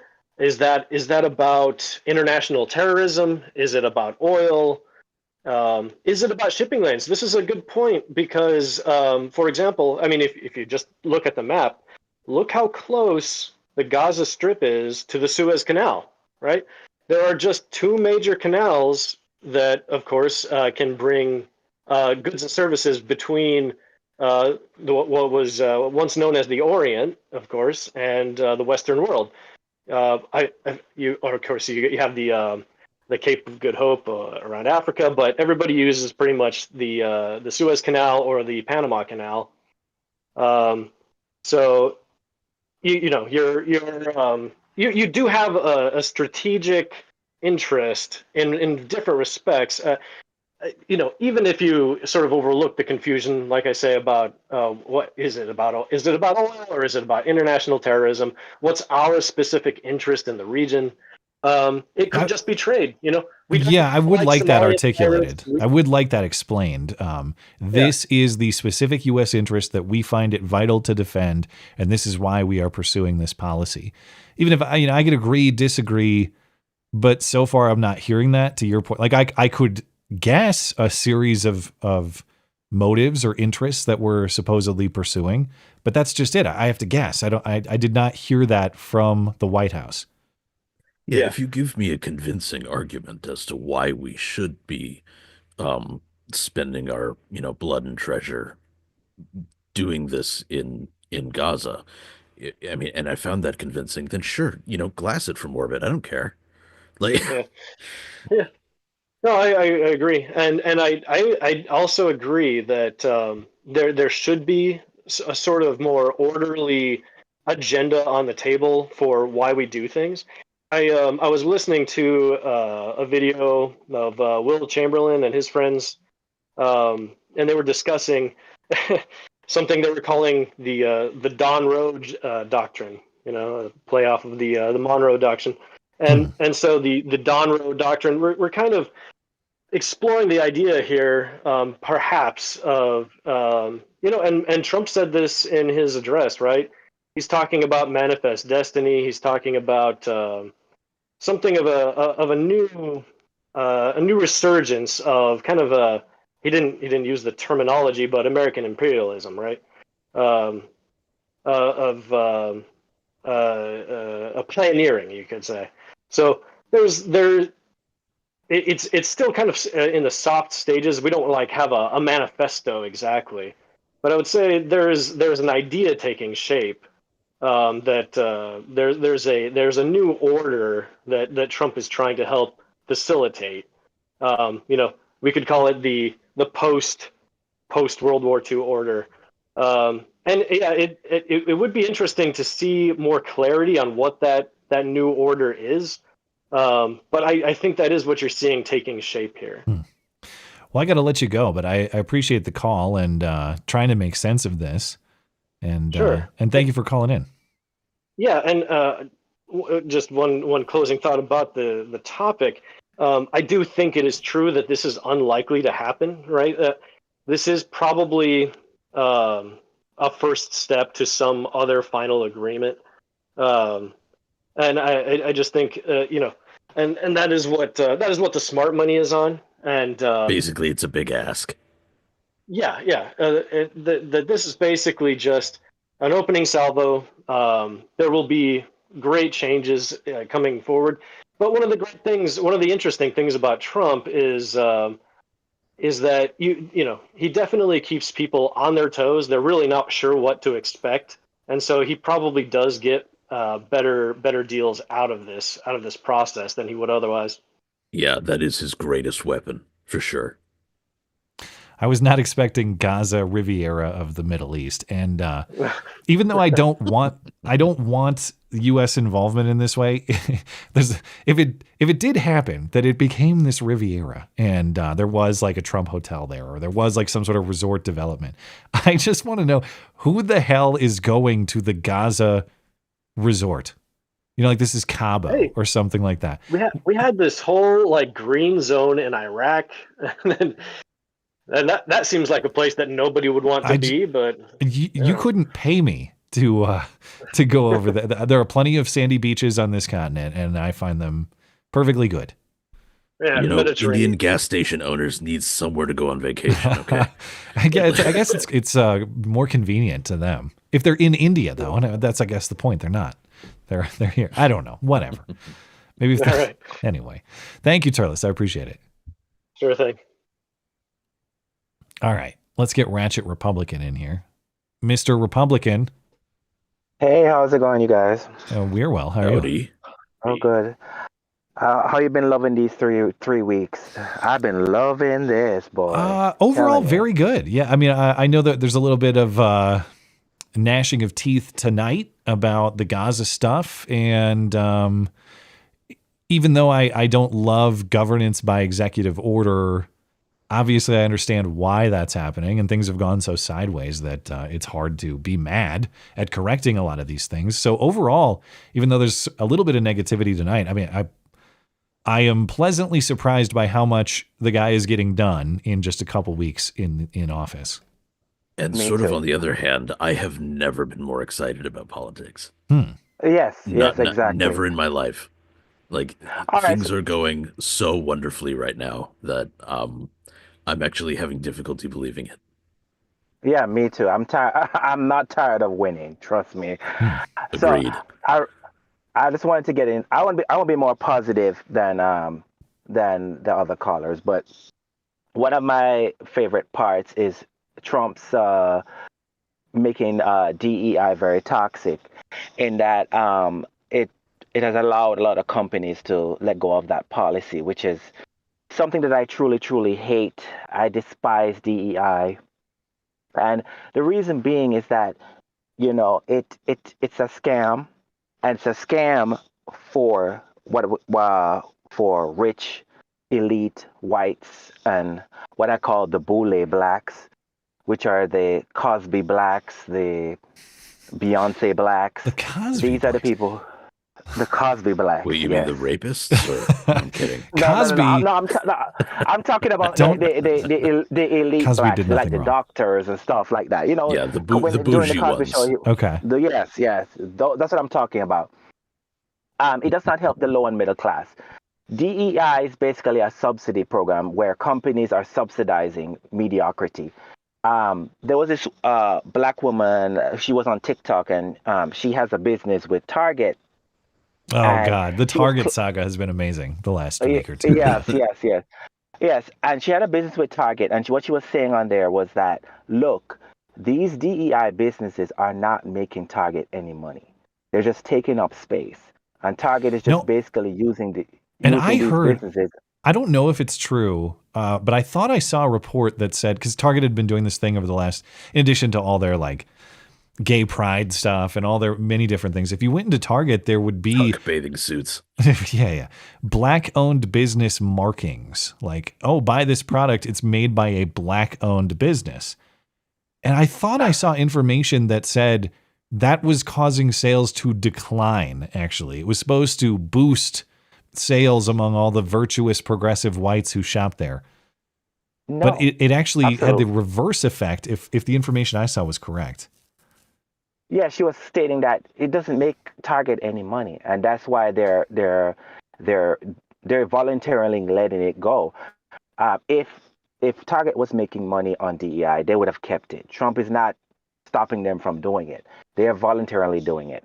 So, and that's what I kind of find annoying about it too. It's like, okay, Target, I guess I'm glad that you have stopped doing all that garbage nonsense, but at the same time, it reminds me of Mark Zuckerberg. It's like cool that you've sort of come around, but why did you? Did you have some sort of philosophical realization, or was it just that the powers that be kind of nudged you in that direction, so you're going that way now?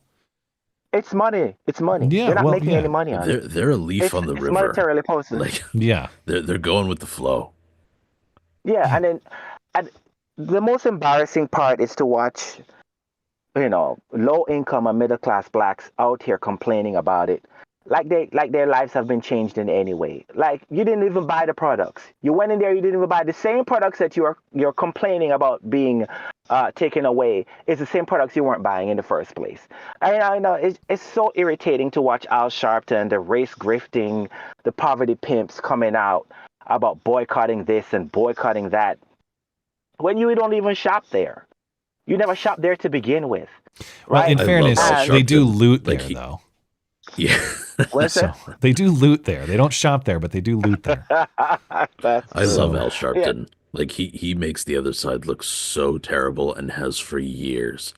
Like, he's a stain on the face of their movements. Right? I don't think that I've ever seen someone go from so fat to so skinny as Al Sharpton. It really is. Cancer is a hell of a drug. Does he have cancer? No, I don't think so. I or don't just know. AIDS or something. I don't know. Yeah, I think he had surgery. He had surgery. What his top weight is compared to what his lowest has got to be hundreds of difference. Yes, probably. Yeah. So the DEI stuff, and the thing about it is, what's embarrassing too is the black community's response to Trump, in that Trump could have been the most pro-black president in American history if the black community allowed him to. All they have to do with Trump is to butter him up, give him some fake award, and have him clean up your neighborhoods, and have his billionaire buddy friends invest in your communities. Yeah. and he would actually do it. I know Joe there was Biden wouldn't listen to you. I know there was a big boost this time around. I mean, by big boost, we're talking about what? Trump got something like maybe a quarter of black men, something in that neighborhood. Mm-hmm. That's considered like, historic. And yeah. So I don't know. I mean, it didn't translate to black women. Whatever support he had among black men did not cross over to black women, generally speaking. Yeah, and there's this whole nonsense about how black women are going to start minding their own business. Like, what business were you minding to begin with? You know, this whole nonsense about black women saving democracy and all this crap. It was black women that brought Joe Biden into this office, one of the worst presidents of all time. So, this whole nonsense, it's just embarrassing. And I don't know, the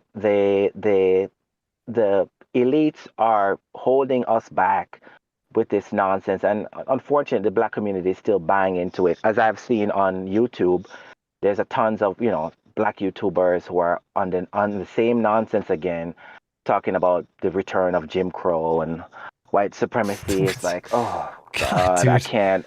I just can't. I just can't anymore. I just can't with these people anymore. I just literally have to stop watching them. It's just unbearable, and it's well. They're super upset that their slave labor is being deported. Yeah. Yes. Yeah. Well, the thing is, it's the constant search for victimization, because when you are a victim, you can avoid responsibility. As soon as you have to take responsibility for why your life is the way it is, it comes with a whole bunch of baggage and stuff that you'll have to do to fix your life. It's a big hurdle for a lot of people to take control of their own lives, and hopefully the people who want to live as victims will get there, but there's a comfort in victimhood, and they opt for that. I hope they find some USAID funding for Al Sharpton to get rid of him. That actually, in my opinion, that actually would be a good use of funds, because promoting him would further stain the party and make them even less likable. Yeah. Yes, absolutely. Well, thank you for the call, man. So, no problem. Appreciate it. Have a good night. Have a good one. God, this USAID stuff, I know that like the people getting the grants are most likely connected, and that's why they're getting them. It's not because of some impressive application that they put in. But do you ever have these moments in your life where like, what the hell have I been doing? Do you ever feel like a sucker for like trying to work honestly or work hard, and then you realize that someone is applying for a multi-million-dollar grant to USAID to get? Do you ever feel like you're an idiot for trying to do things? The quote unquote I understand honest where you're way? going. You get what I mean? I get where you're going with that, but no, I don't. I've never felt that way. I think largely because if I did, I know I would never be able to live with myself. That's the thing too, is like, let's say that that there was a multi-million-dollar government grant for whatever phrasing you would use to say promote this stream or something. We're going to give a government grant to the, promoting whatever through new media means. And I received this hundreds of millions of dollars or whatever it is, and maybe you could hire staff and do all this stuff. Now, don't get me wrong, I bet it probably is cool to feel like you're running this giant business and be able to hire a bunch of people, even though it's all propped up by the government. It's not real. It's not actually built on the market. But to your point, like, don't you realize at some point when you go to bed, like, that whole thing I have that's supposedly awesome is just fake? It was like handed to me through just dressed up theft of the taxpayer, and none of it's real. The fact that fewer people, or rather the fact that more people do not have the nightmares of which you speak, is an indictment of democracy. Well, don't you think? Because these people can vote. The only premise I would, as we've discussed in various iterations of this show, democracy itself is of very little moral value to me. It is a method of choosing leaders, and it's probably a better one than others. But democratic elections or democratic decision making, that's a concern secondary to a whole host of other things.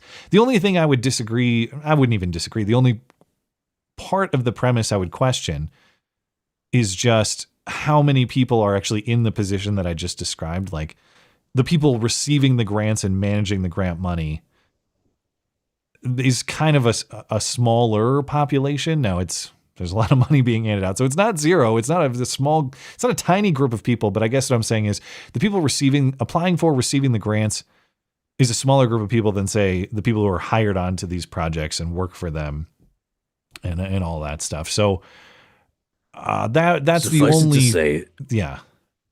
Suffice it to say, there are enough of them that Doge is necessary. Yeah, and that is concerning. But well, what else is new? I mean, you can find all kinds of concerns to be worried about these days in terms of the behavior of members of our community and our neighbors and all this sort of stuff. Anyway, it's top of the hour, and I got, let's see, 1, 2, 3, 4 requests to speak. How do you feel about that? We should, and I still think about how I format this show, but maybe when I get to the top of the hour, we'll kind of switch to lightning round. Like we'll do quick round callers, because I'll have to wrap it up fairly soon here. Okay. Sound like a plan? I don't know why I'm asking. You're not like, I don't know. Who runs this show? Oh, I guess I'll ask me. Yeah, that's what we're doing. Well, I appreciate the fact that you are considering my opinion, if nothing else. Canadian Egg. Howdy, fellas. How's it going? We are well. I've made a decision that for our last few callers here, we're gonna go kind of lightning round, a little bit quicker. So, all right, sounds good. Go for it with your thoughts or whatever you have for us. I'm not only our second Canadian, but I am our second Calgarian tonight. Wow, huge in Canada, I guess. Apparently, yeah, Alberta specifically. I, of course, being Canadian, was going to talk about the Trump tariffs, so I'll try and get what I was thinking about beforehand and listening to the first caller tonight, Bruce, was that the Trump tariffs, while I totally understand the purpose behind them, and I understand the goal with them, and it's actually a goal that I'm actually in favor of. Like I don't want Canada losing track of immigrants in this country that then go on to commit crimes in the United States. I like the United States. It's a cool country. But what it does is it puts the Conservative Party, who is currently in line, it's their race to lose, a sweeping majority come October of this year. That's when our next election comes up. To the point where, as long as they have the political will, they could do literally anything they want in Parliament. They could deport every single immigrant in the country if they wanted to and get by the courts. But as we've seen with Trudeau, all you have to do is just declare it an emergency, and then you could do whatever you want. I guess, yeah. Yeah. True enough. Then you can just shut down bank accounts and trample grandmas with horses. So I forgot about that part. Man, they did that really happened, didn't it? I forgot all about that. It did really happen, yeah. Unmarked, ununiformed cops in outside of Parliament Hill. Canada is a real place. Yeah. We are a real place, and unfortunately, with Trudeau, who has been an embarrassment for going on 10 years now, we're not as serious as country as we hope. We're a bit of a weird country. We're a mix of America, but also our English roots, and so we have a bit of that. We're too reserved to do anything because we want to be proper and polite. But then, especially out in the prairies where I am, you have that screw you, I'm going to do it my own way attitude. It's similar to the United States in a lot of ways. East is more like we're going to be, no, you have to do whatever the rules say. And the further you get out west, into that kind of prairie hinterlands area like Montana, it's fuck you, I'm going to do it my way. Until you go too far west, like the U.S. Until you go too, it's same here too, because if you go too far west in Canada, you get to British Columbia, who have a socialist government, and then you're in Vancouver or Hongkouver, because it's run by the Chinese. Vancouver. Wait, I thought Hong Kong was like, isn't that separate from China these days, or are they not? Well, not I don't anymore. even. No, not anymore. But it's just because there's a bunch of Chinese people there that own everything, so that's why it's called Hong Kong. Yeah, that sounds like the West Coast overall. When it comes to Hong Kong, think of it this way: there were a whole bunch of like really big protests and riots and stuff like that happening in Hong Kong right up until COVID hit. Yeah, and then they you haven't heard vanished. from them since. That's because they all Exactly. got COVID and died. It was very dangerous. Probably was very good. Yeah, that's what happened. Anyway, sorry to sidetrack you. Finish your thought, Canadian Eggman. It's because now it kind of puts first of all, it hurt, like Pierre Poilievre, the conservative leader in Canada, was already friendly to Trump anyway. But now it puts him in a position where he has to be a bit antagonistic to Trump. Okay. And so, and already in polling, the conservative lead has dropped a little bit. So, like I said, it's their race to lose. Interesting. And, so potentially politically unwise if you want the best possible allies in Canada. It's sort of counterintuitive. Yeah, that's kind of I get what you're saying. Like Poilievre was certainly no mass migration fan. Immigration is a bit of a sacred cow in Canada because we're not the mean orange man, essentially. There's a bit of a as much as I hate it, a bit of a at least we're not America sentiment in Canada where I'm like, I'd like to be a little bit like America in some ways. We don't mind if the Haitians cook a few cats around here. In fact, their recipes are pretty good. Yeah. It's like, we're okay with, we got a lot of cats up here. Yeah, too many. Too apparently. All right. But well, I got to let you go just because we're a little tight on time. But I appreciate that angle. I don't know that I would craft U.S. policy on that basis necessarily, but it's something I hadn't thought of. Could I sum it up a bit? Could I just try and sum it up? Yeah, sure. Go for it. Yeah.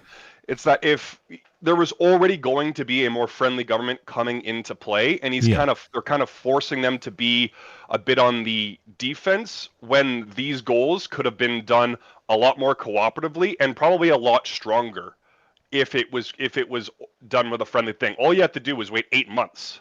Yeah. And then go, awesome, we're excited to work with this government of Canada. Let's strike a deal. Yeah, that makes sense. In the meantime, you have to get serious about Mexico.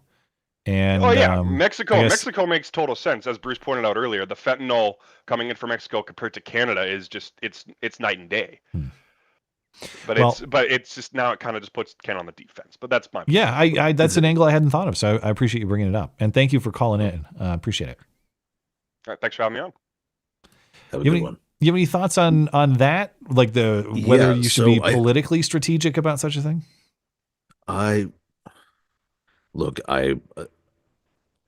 There are Canadians that I like, don't get me wrong. Okay. But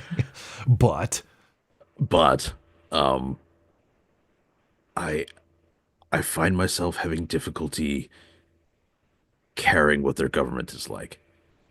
Does that make sense? Because I mean, it barely affects us, particularly where in a world where Trump is in charge.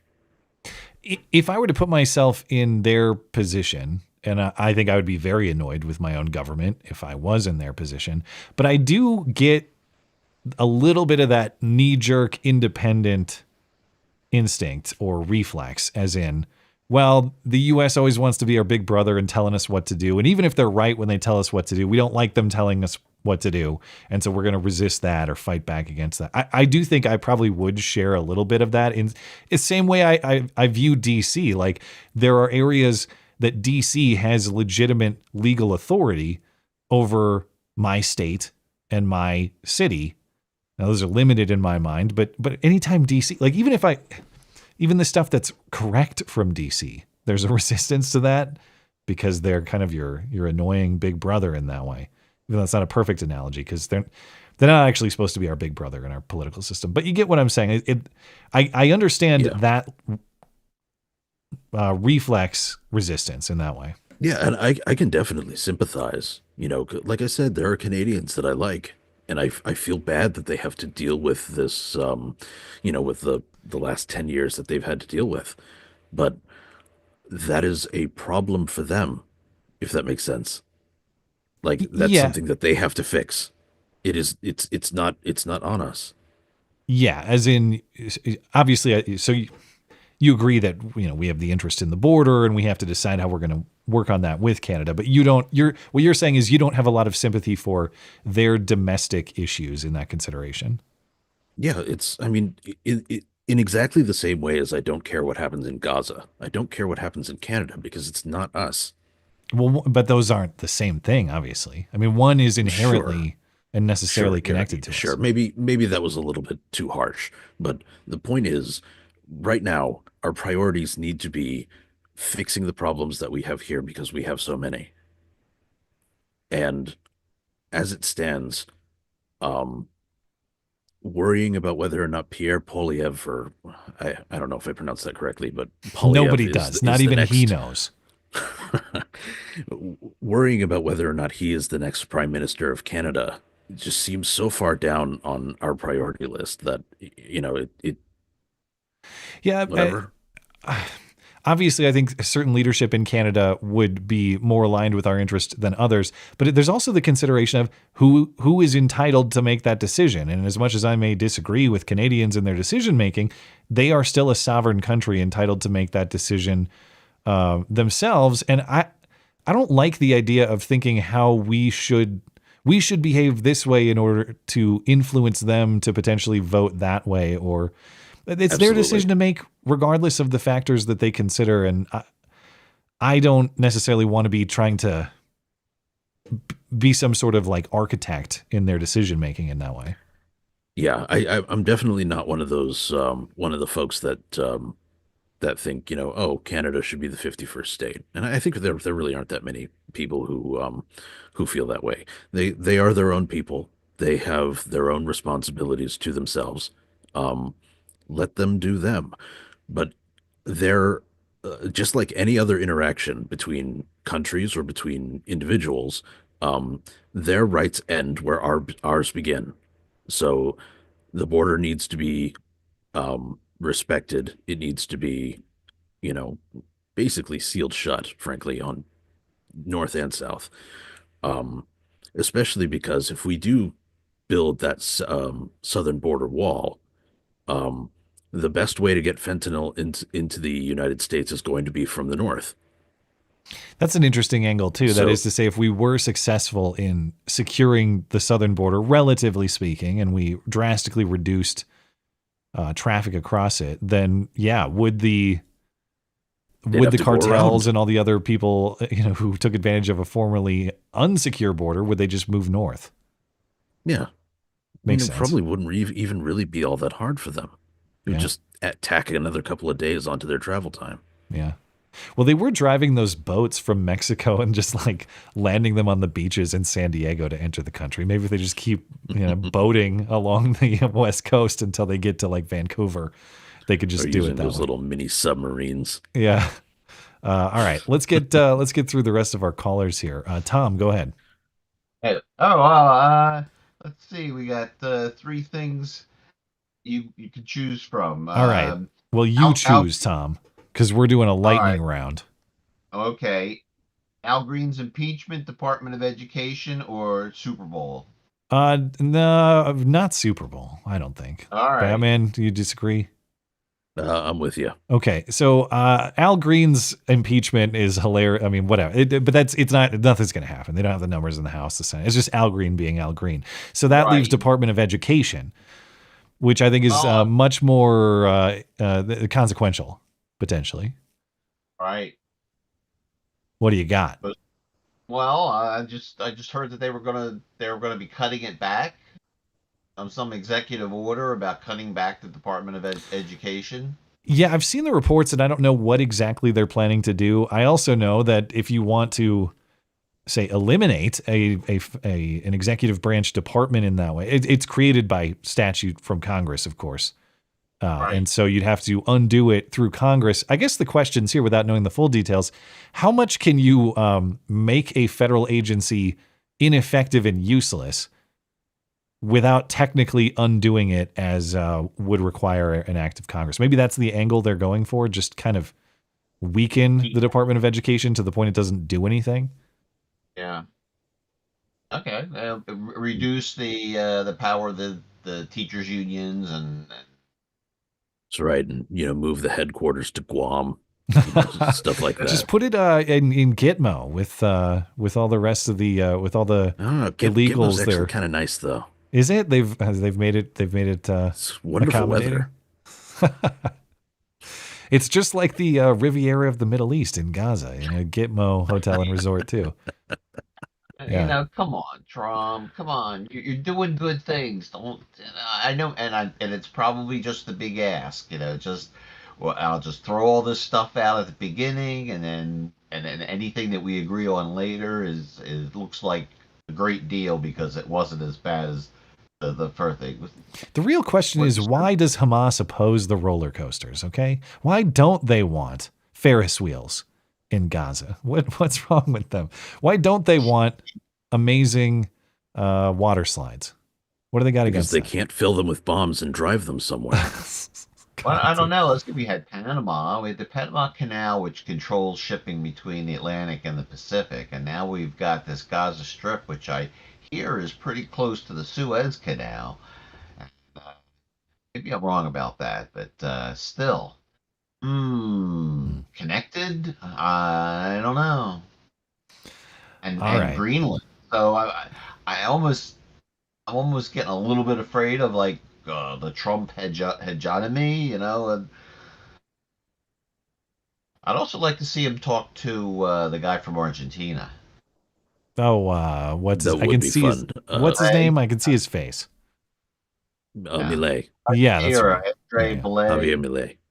Yeah, Javier. Yeah, that'd be an awesome meeting. Yeah, maybe he should have It would be the most intense room of haircuts that could possibly exist. You just need to get Bernie Sanders in that room and then have them all beat the shit out of him, and it would be just perfect. All right, Tom, you have a final thought for us? No, just I hope you have a good weekend, and talk to you next week. All right, well, thank you for calling in. Appreciate it. Take care. Okay, we have, I guess we have 3 more callers. All right, Golden Leaf, go ahead. Hello there, gentlemen. How are you guys doing today? How you doing? Well, what's on your mind? Well, I want to look at the, I wouldn't say overreaction, but just the reaction we're getting from people looking at Musk and security, or more Doge getting security clearance for the U.S. aid. And basically have all the receipts now. Yeah. So I don't know if you guys have seen some of I don't even know how to describe it. Some of the U.S. aid bullshit that we were funding. You could list it off for the next several hours, and you wouldn't even cover probably 10% of it. No, I would not. It would not do justice really, because there's just a lot. And I mean, you look at this, and I'm just wondering, why are people so against this? I've seen... Because their pockets are getting lined. And, well, the people like those yelling outside the Treasury Department, I guarantee either their pockets are getting lined or people very close to them have pockets that are getting lined. And the rest of them are just NPCs programmed by the people who tell them what the current thing is. And the current thing is now Treasury Department, IRS, tax and spend, good. Yeah, it's just so interesting to see all that. Just, now we have a full look at all the USA. I mean, I knew we were spending it on stupid shit, but holy hell, my expectations were just blown by all the stupid stuff they did. The hostility to transparency and accountability is telling, though. To your point, it's like, all right, we can decide what the role of government is, and if you think it's promoting atheism in Nepal, we can talk about that. But Irish gay plays. Why is this knowledge and accountability for that spending? Why is that bad? In what possible way is that bad? Other than we really liked it when we were spending millions and billions and trillions of dollars on nonsense that nobody really knew about. But people friendly with the people who write those checks were cashing in and making money that was totally unaccountable to the market. And, it's just a very easy lifestyle. What's the explanation other than that? I think you just hit the nail on the head, really, because it is... I don't even know. It's interesting that you see how people are reacting. I mean, Trump's not even, 3 weeks in office? and people are already reacting like this. And Yeah, I gotta say, it really I is. love it.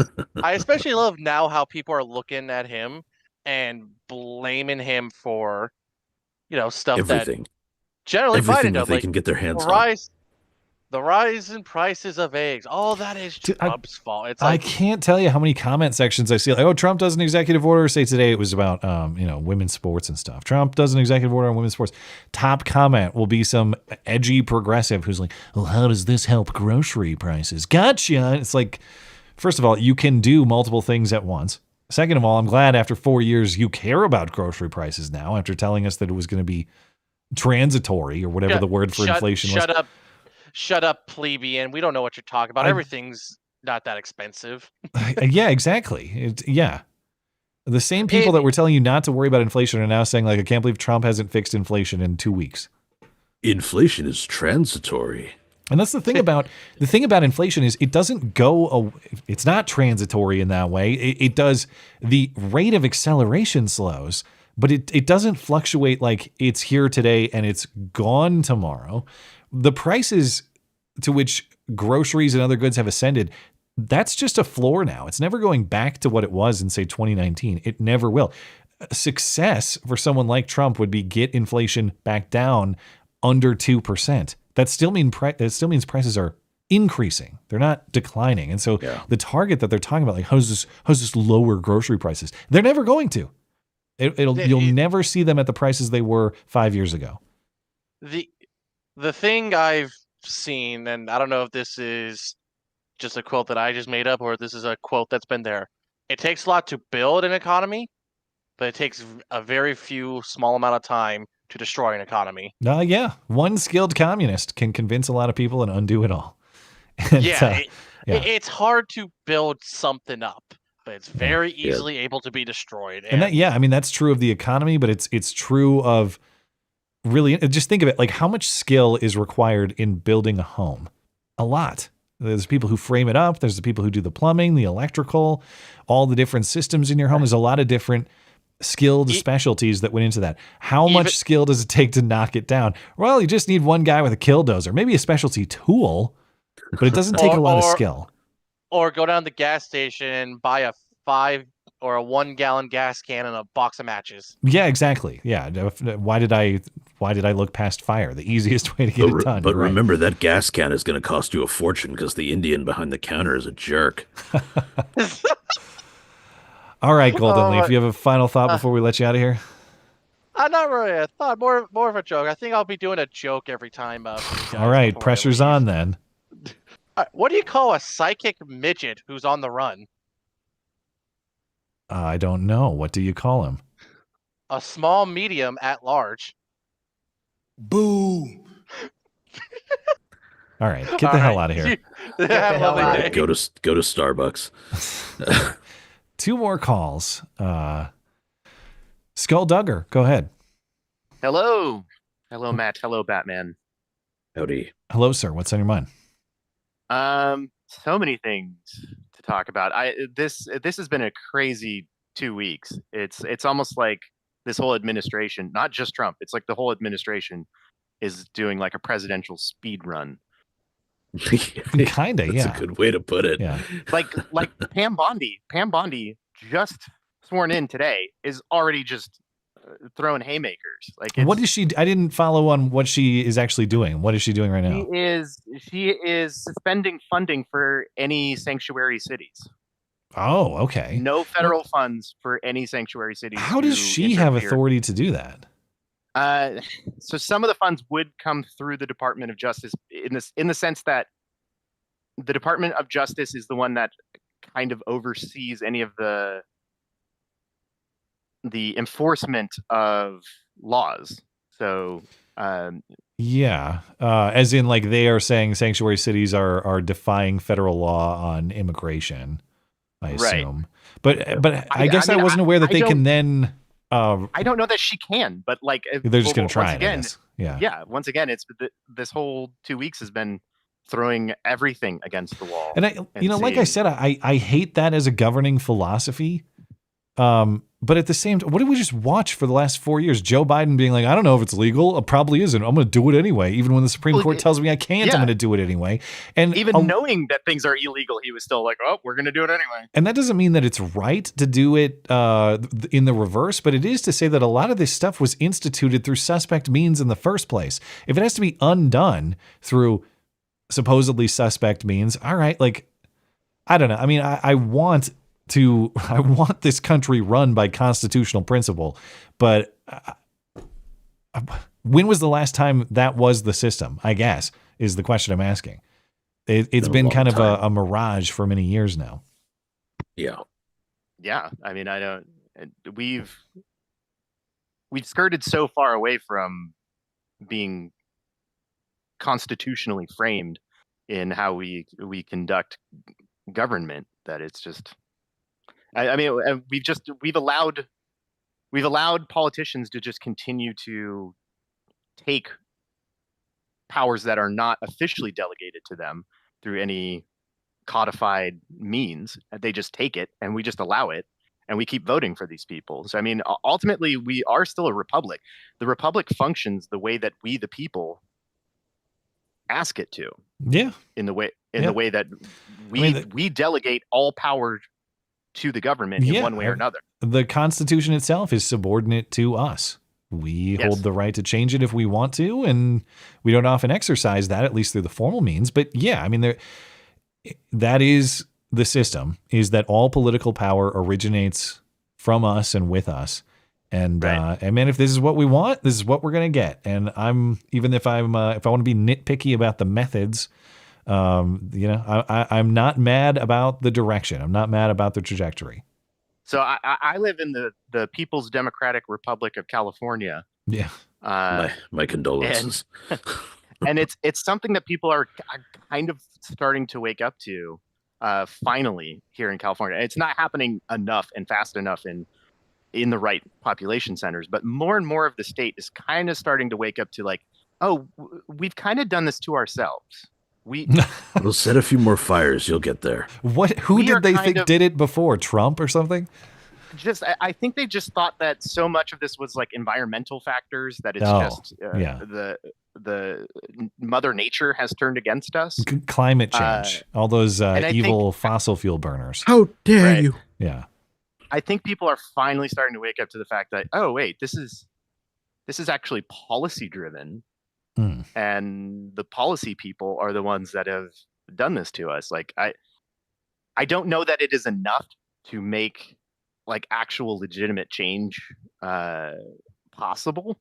I've been here my entire life and just seen it get worse and worse and worse. So it's hard for me to imagine that electorally things are going to be on the upswing anytime soon. But I mean, they just voted for Adam Schiff after all. I mean, right. And we got enough signatures to actually trigger a recall for Gavin Newsom. I saw that. He beat it. He beat it out. Like, it's just. Wait, what do you mean? This most recent one? Yeah. So that's already over? I thought it was just getting started.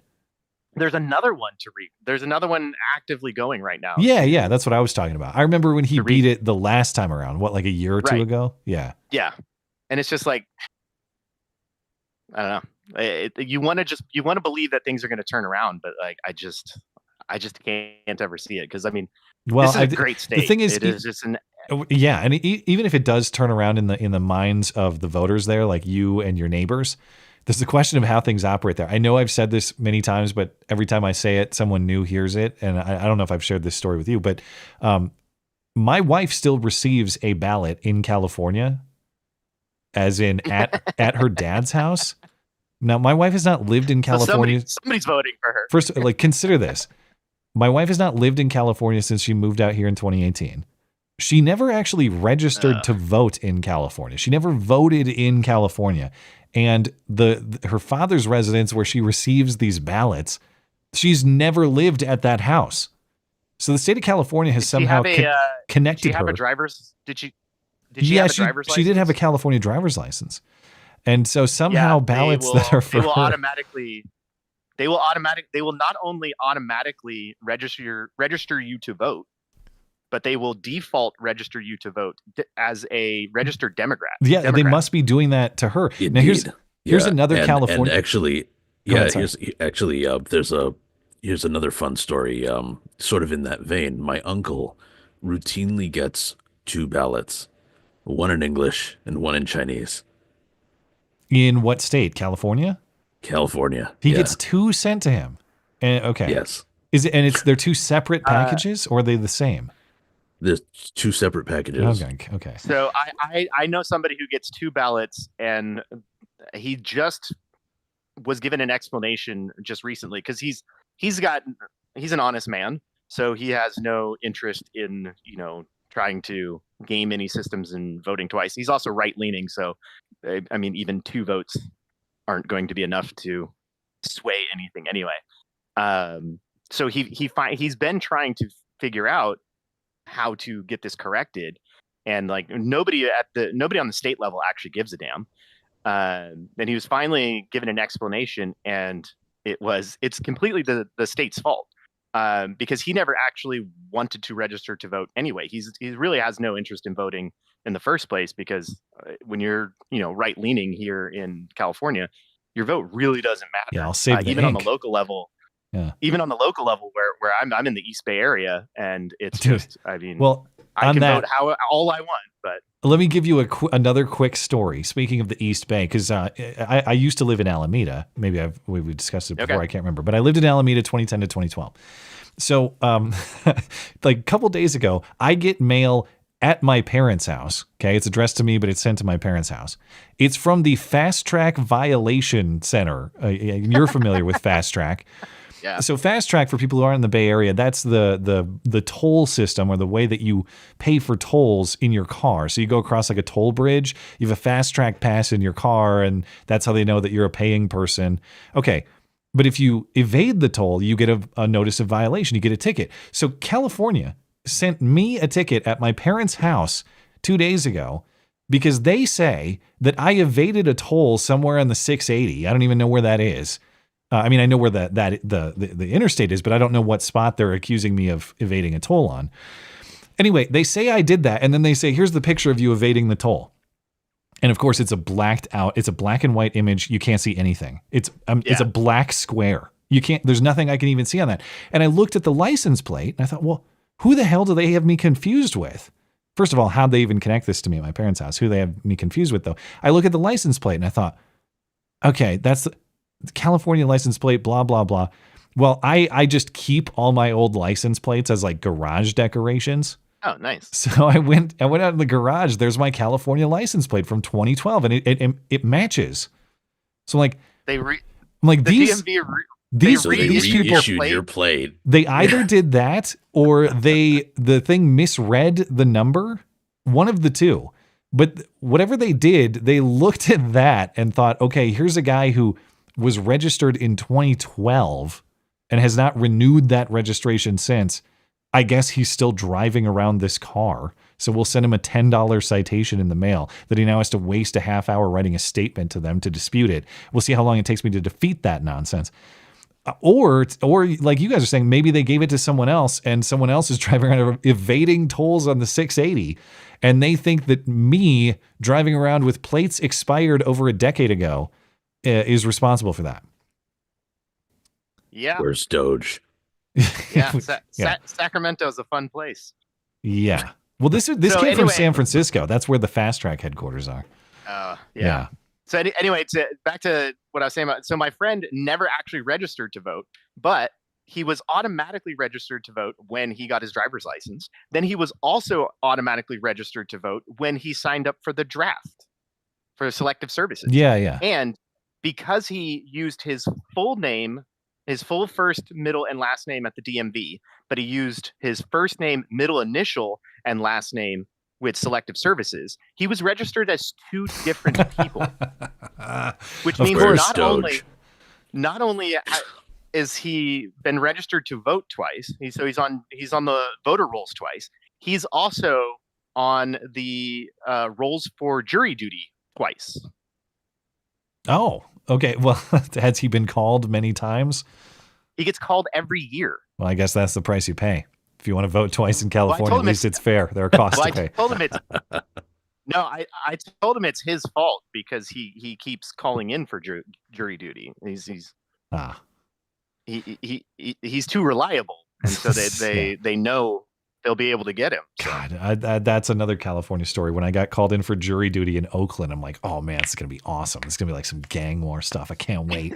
No, they let me go. I didn't even get anything cool. But all right, man, I gotta let you go. I did jury duty for the first time in 2021, and I gotta say it was very interesting. It was very enlightening. It was a good experience. I'm glad I did it. What was the case, really? Yeah, I actually.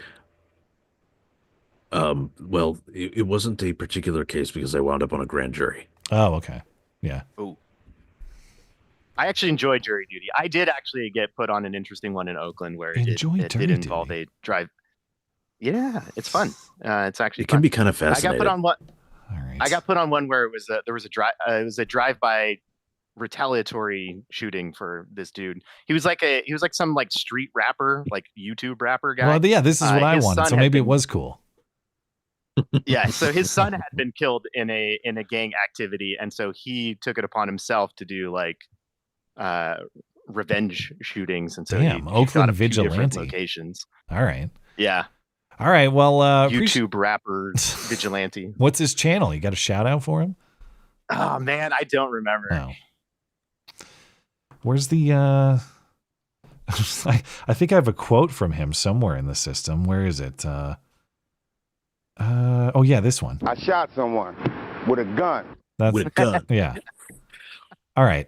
Thank you for calling in, man. Yep. Appreciate it. All right. Thank you. Have a good night. Well, this became the worst lightning round of all time, but it's my fault with my stupid stories. Anyway, Babble's going to get last word tonight. Babble, go ahead. Hey, thank you for being willing to take me. I know I got in here real late, but I figured it was like a 50-50 chance I get to talk to you guys. Well, so. I had said I was going to do a lightning round, and then I just talked to people for 15 minutes each. So I'll probably have to be pretty quick here. But yeah, of course, thanks for hanging on. And what do you got for us? Also, I want to say hi. I've never had a chance to talk to Batman before, so hello, Batman. How are you tonight? Howdy.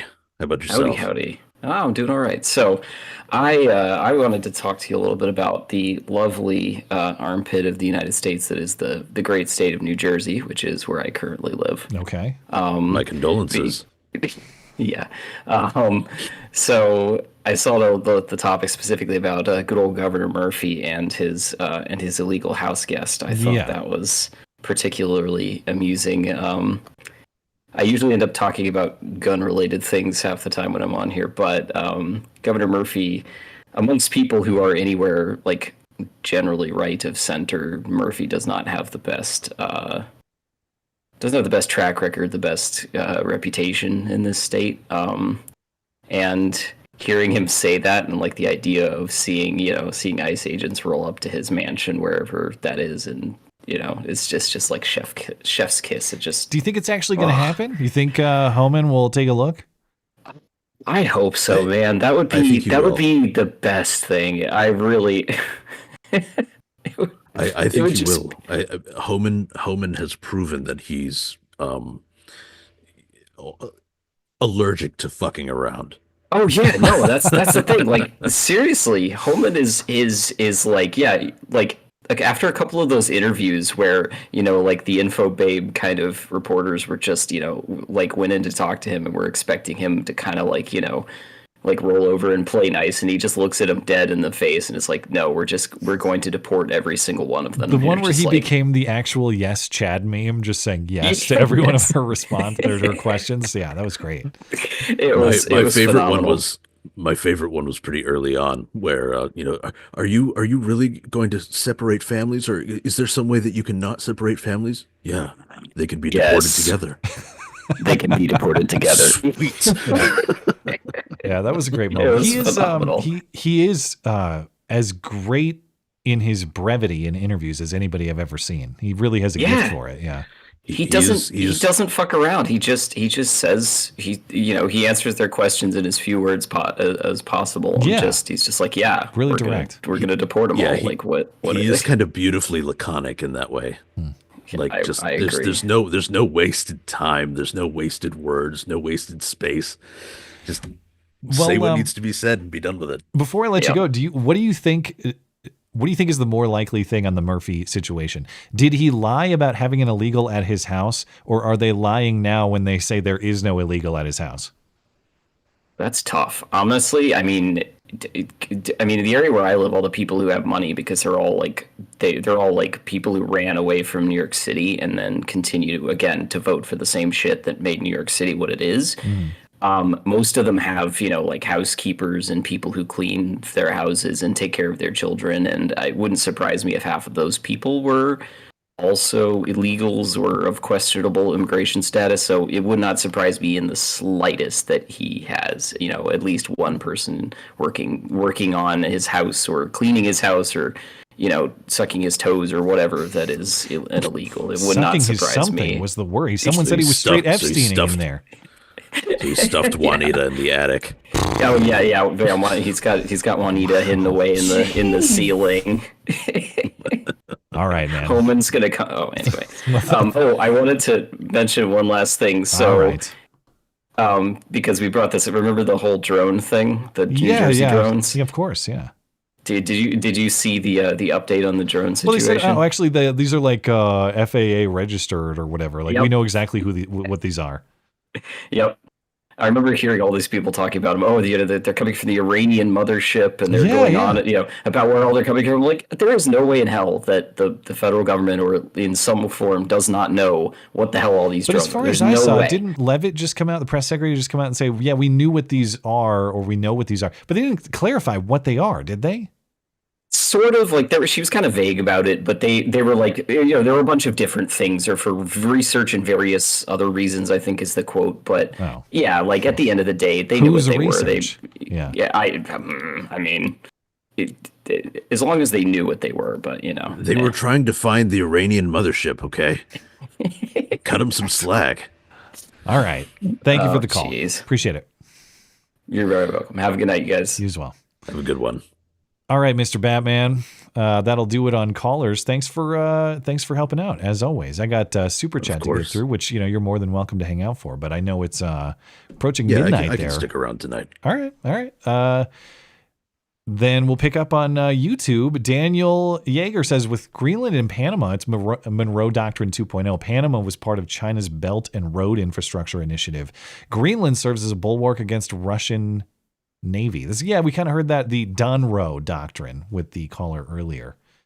But yeah, I mean, there are a lot of places within the confines of the original Monroe Doctrine, or the original concept of manifest destiny, that I think could use a little TLC before we worry about all those other places. But that's just me. Daniel Yeager, the Republican Party fractured after Reagan, but the populist faction, or with the populist faction led by Pat Buchanan and the neoconservative Bush machine of the early 90s. I don't know. Yeah, the politics of that time, I don't know much about. I didn't start paying attention to politics closely until like George W. Bush era. And so that kind of like 80s, 90s stuff, I never really went back to learn a lot about. Is that an area of knowledge for you?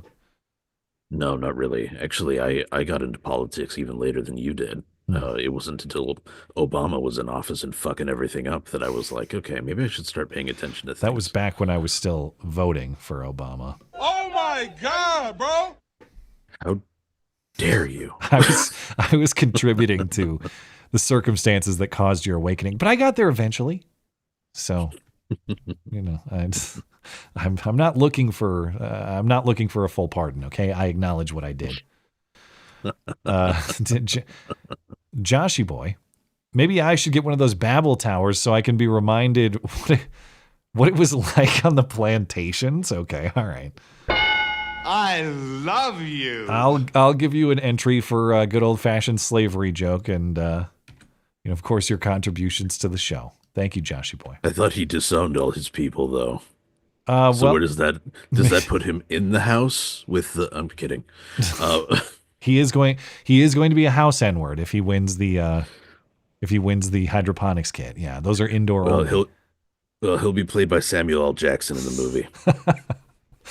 Yeah, was it which is that Django that he's the house That's right. N? Yep. Yeah.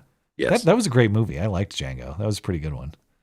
Of course, I hate Quentin Tarantino. It's mostly hit for me, but every once in a while, not all of them land, but it's mostly hit for me. Inglourious Bastards was the only one that hit for me. I actually did not like that one. Yeah. See, this is why you need to bring the movie segment back. Or maybe why I need to keep it so that everybody can hate on your opinions. Yeah. Purpose of the Ages, thanks for supporting the show. Also says, I think about reaping the benefits of taxpayer money like this. I'm playing their game to take my money back. I mean, this is what I thought about a lot about during the COVID stuff. And it's like people at the time were thinking, okay, on principle, should I accept the stupid government stimulus checks or should I accept a forgivable PPP loan? And it really sucks because you know that we're all going to face the consequences of that together. As in, if you don't take the forgivable loan or the stimulus check on principle, you're doing what? You're refusing money, but you're still going to suffer the consequences of the inflation that all of that caused. So you really just get screwed. The whole thing was this crappy setup where you have to participate to reap what minimal benefits there are. Otherwise, it's all cost for you. And in a lot of cases, you have to participate in this theft in order to stay afloat. Yeah. Or or you sink. Yeah. So same thing with a lot of the stuff that's going on with slashing abuse of taxpayer. I guess it's not the same thing, but yes, it's hard for me to look at this with any sympathy or like any tears for the people supposedly affected. Not supposedly. There are people affected. You start slashing all this government funding. The people that depend on that are significantly affected. The question is, should they be? And the answer, I'm sorry, is yes. The gravy train has been running for a long time. I get it. You've got families. You've got this. You've got that. We all do, okay? Everybody else who works in the private sector could be laid off or fired tomorrow because their job is market accountable. And if you've been working at a government job with awesome benefits and better than average pay for all this time, and basically a guarantee that you won't be fired and tomorrow. You haven't thought about like, hey, what would happen if my job did get deleted? It's general wisdom for anybody. I know it's easier said than done, especially these days with inflation run rampant, but you should have the general guideline is like, can you cover 6 months of expenses if you lost your income? That should be the target for everybody, whether you're a government employee, you work in the private sector, whatever. And if there are a bunch of government employees out there who never thought of the possibility that maybe they could lose their job someday, I'm sorry, that's on you. And that shows that you were too insulated from the reality of the world, and you're going to have to learn the lesson. It sucks. I'm not laughing at you. I'm sorry. It is what it is. And more than that, I mean, they're being paid with what is effectively money taken at gunpoint. Yeah. I mean, yes. So it's ultimately they are benefiting from theft, and morally speaking, it needs to stop. Yeah, there are government jobs that are legitimate. There are government functions that are legitimate. I'm not saying that every government employee is a thief in that way, but there are important moral considerations about the nature of where that money comes from that I think, we ought to be more conscious of as a society, to your point. Yeah. Tortuga says, my grandpa's wisdom, I'm not eating my hot dog. Wait. I'm not eating my hot dog until I find out what part of the dog you got. All right. I'll give that one. Where are we, China? I love you. Yes. Or Haiti? Yeah, good question. It's one or the other. Okay, thank you, Tortuga. Hudsmack, it's been a while since I've been able to hang out, Matt. Good to see you again. Congrats on your continued success. Now, that's a name that takes me back because I do remember it. And thanks for tuning in and thanks for watching the stream. I appreciate it. That takes me back all the way to my Call of Duty days, actually. So, if you're a person who's been sticking around the channel since Call of Duty time, we love you. You're very special. Thanks for supporting the show. And all the best to you and your family. All right, let me give a quick refresh here. We'll check in with Rumble. Del the Redneck. Maud loves it when Batman is on because she goes out robbing. Tish. Now, Dell, as a participant on the show, I'm afraid I can't enter him into the giveaway, the conflict of interest kind of thing. But I would have honored that one, Dell. Anyway, sometime soon, if you guys are both interested, we should have you both on. And it might be too many cooks in the kitchen, I fear. But I'm willing to give it a shot. We could have like a roundtable. One way to find out. Discussion, yeah. We'll see if Dell's interested in that. But appreciate it, Dell. Let's see. Over on Rumble. Oh, man. Where did I leave off here? GR token I almost got baited into saying it. Token S word. He's always baiting me with his racial slurs. Elon Musk is an unelected bureaucrat. I'm confident these demon rats they can all name the USAID people who were elected to work there. Yeah, fair point. Go ahead and drop the names, Senator. I'll wait. Yeah. They are all unelected beneficiaries of government bags of cash. Dangerous space is fucking Democrats. How many bureaucrats exist in the government that nobody elected? And the Democrats love them all. Democrats never decry that. In fact, they are very happy about said bureaucrats being in the positions that they are because all those people vote Democrat. And when those positions are threatened, they scream and cry. Yeah. Mr. GR token S word, low IQ Cratchit.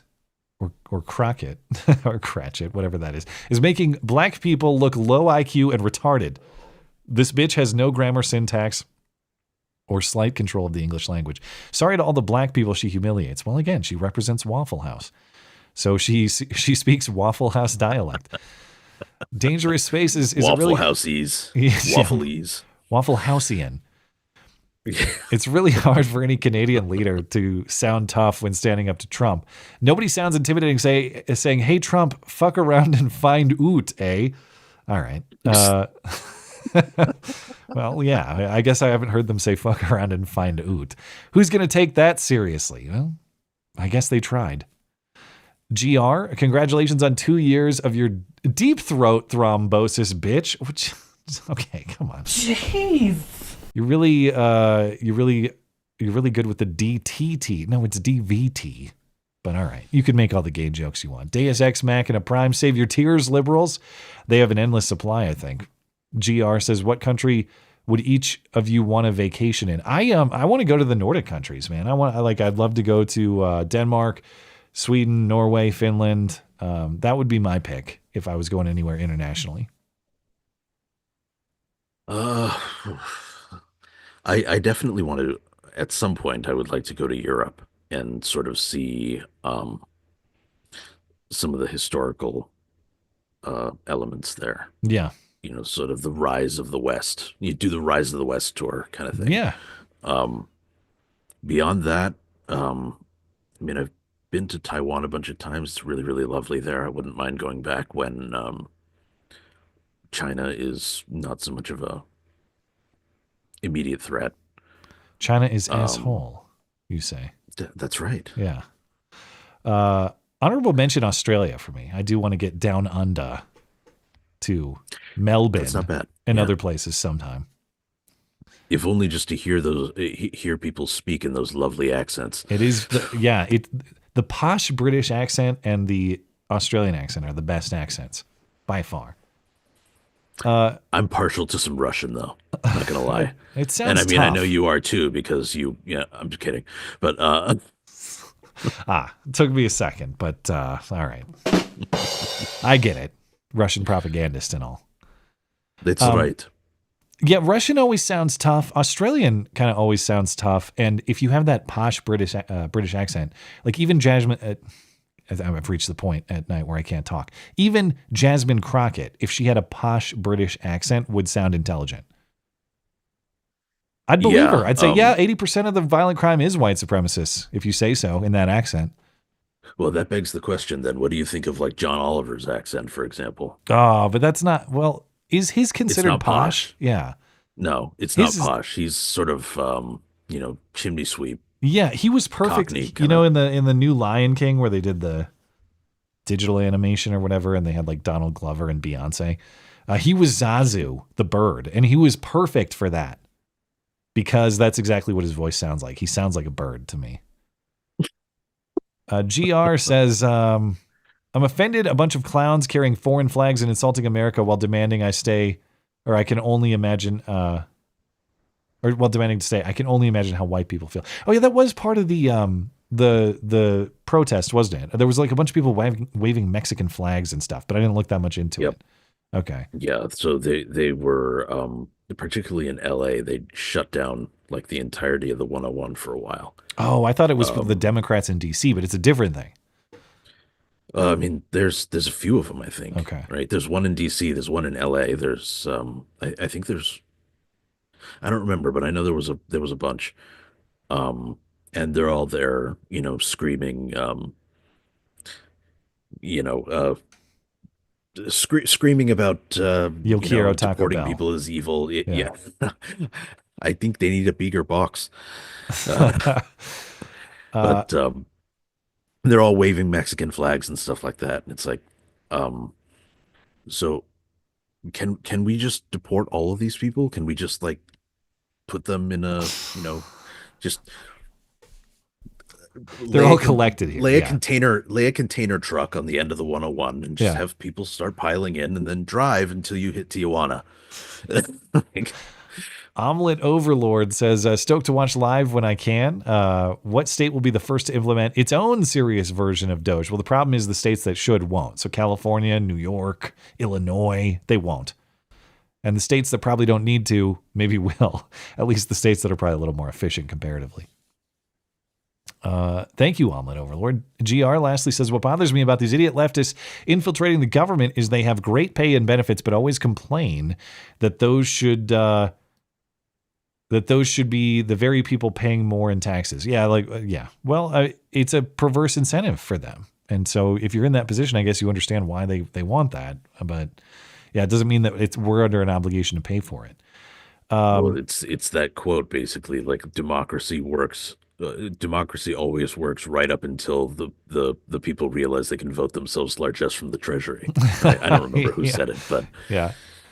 Blankets over on Odyssey. Matt, what do you think about Argentina leaving the World Health Organization? It's news to me, but anybody leaving the World Health Organization sounds awesome. So that's great. All right. I think we're all set. You're defying science. Fauci. Yeah. Speaking of government employees who need a pay cut, but it's too late for that with him, unfortunately. All right. All set. Well, anything you want to say before we're out of here? No, I think I'm good. All right. Well, thank you to Batman for contributing with calls this evening. Very much appreciated. Thank you to my friend Frank, quitefrankly.tv. It's where you find everything, quite frankly. Live weeknights at 7 Eastern. Of course, thanks to producer Tim for his help this evening as well. Thanks to everybody who called in and helped make the live production a success. Check out the website for anything show-related, mattchristiansenmedia.com. I will see you back here on Sunday after the Super Bowl.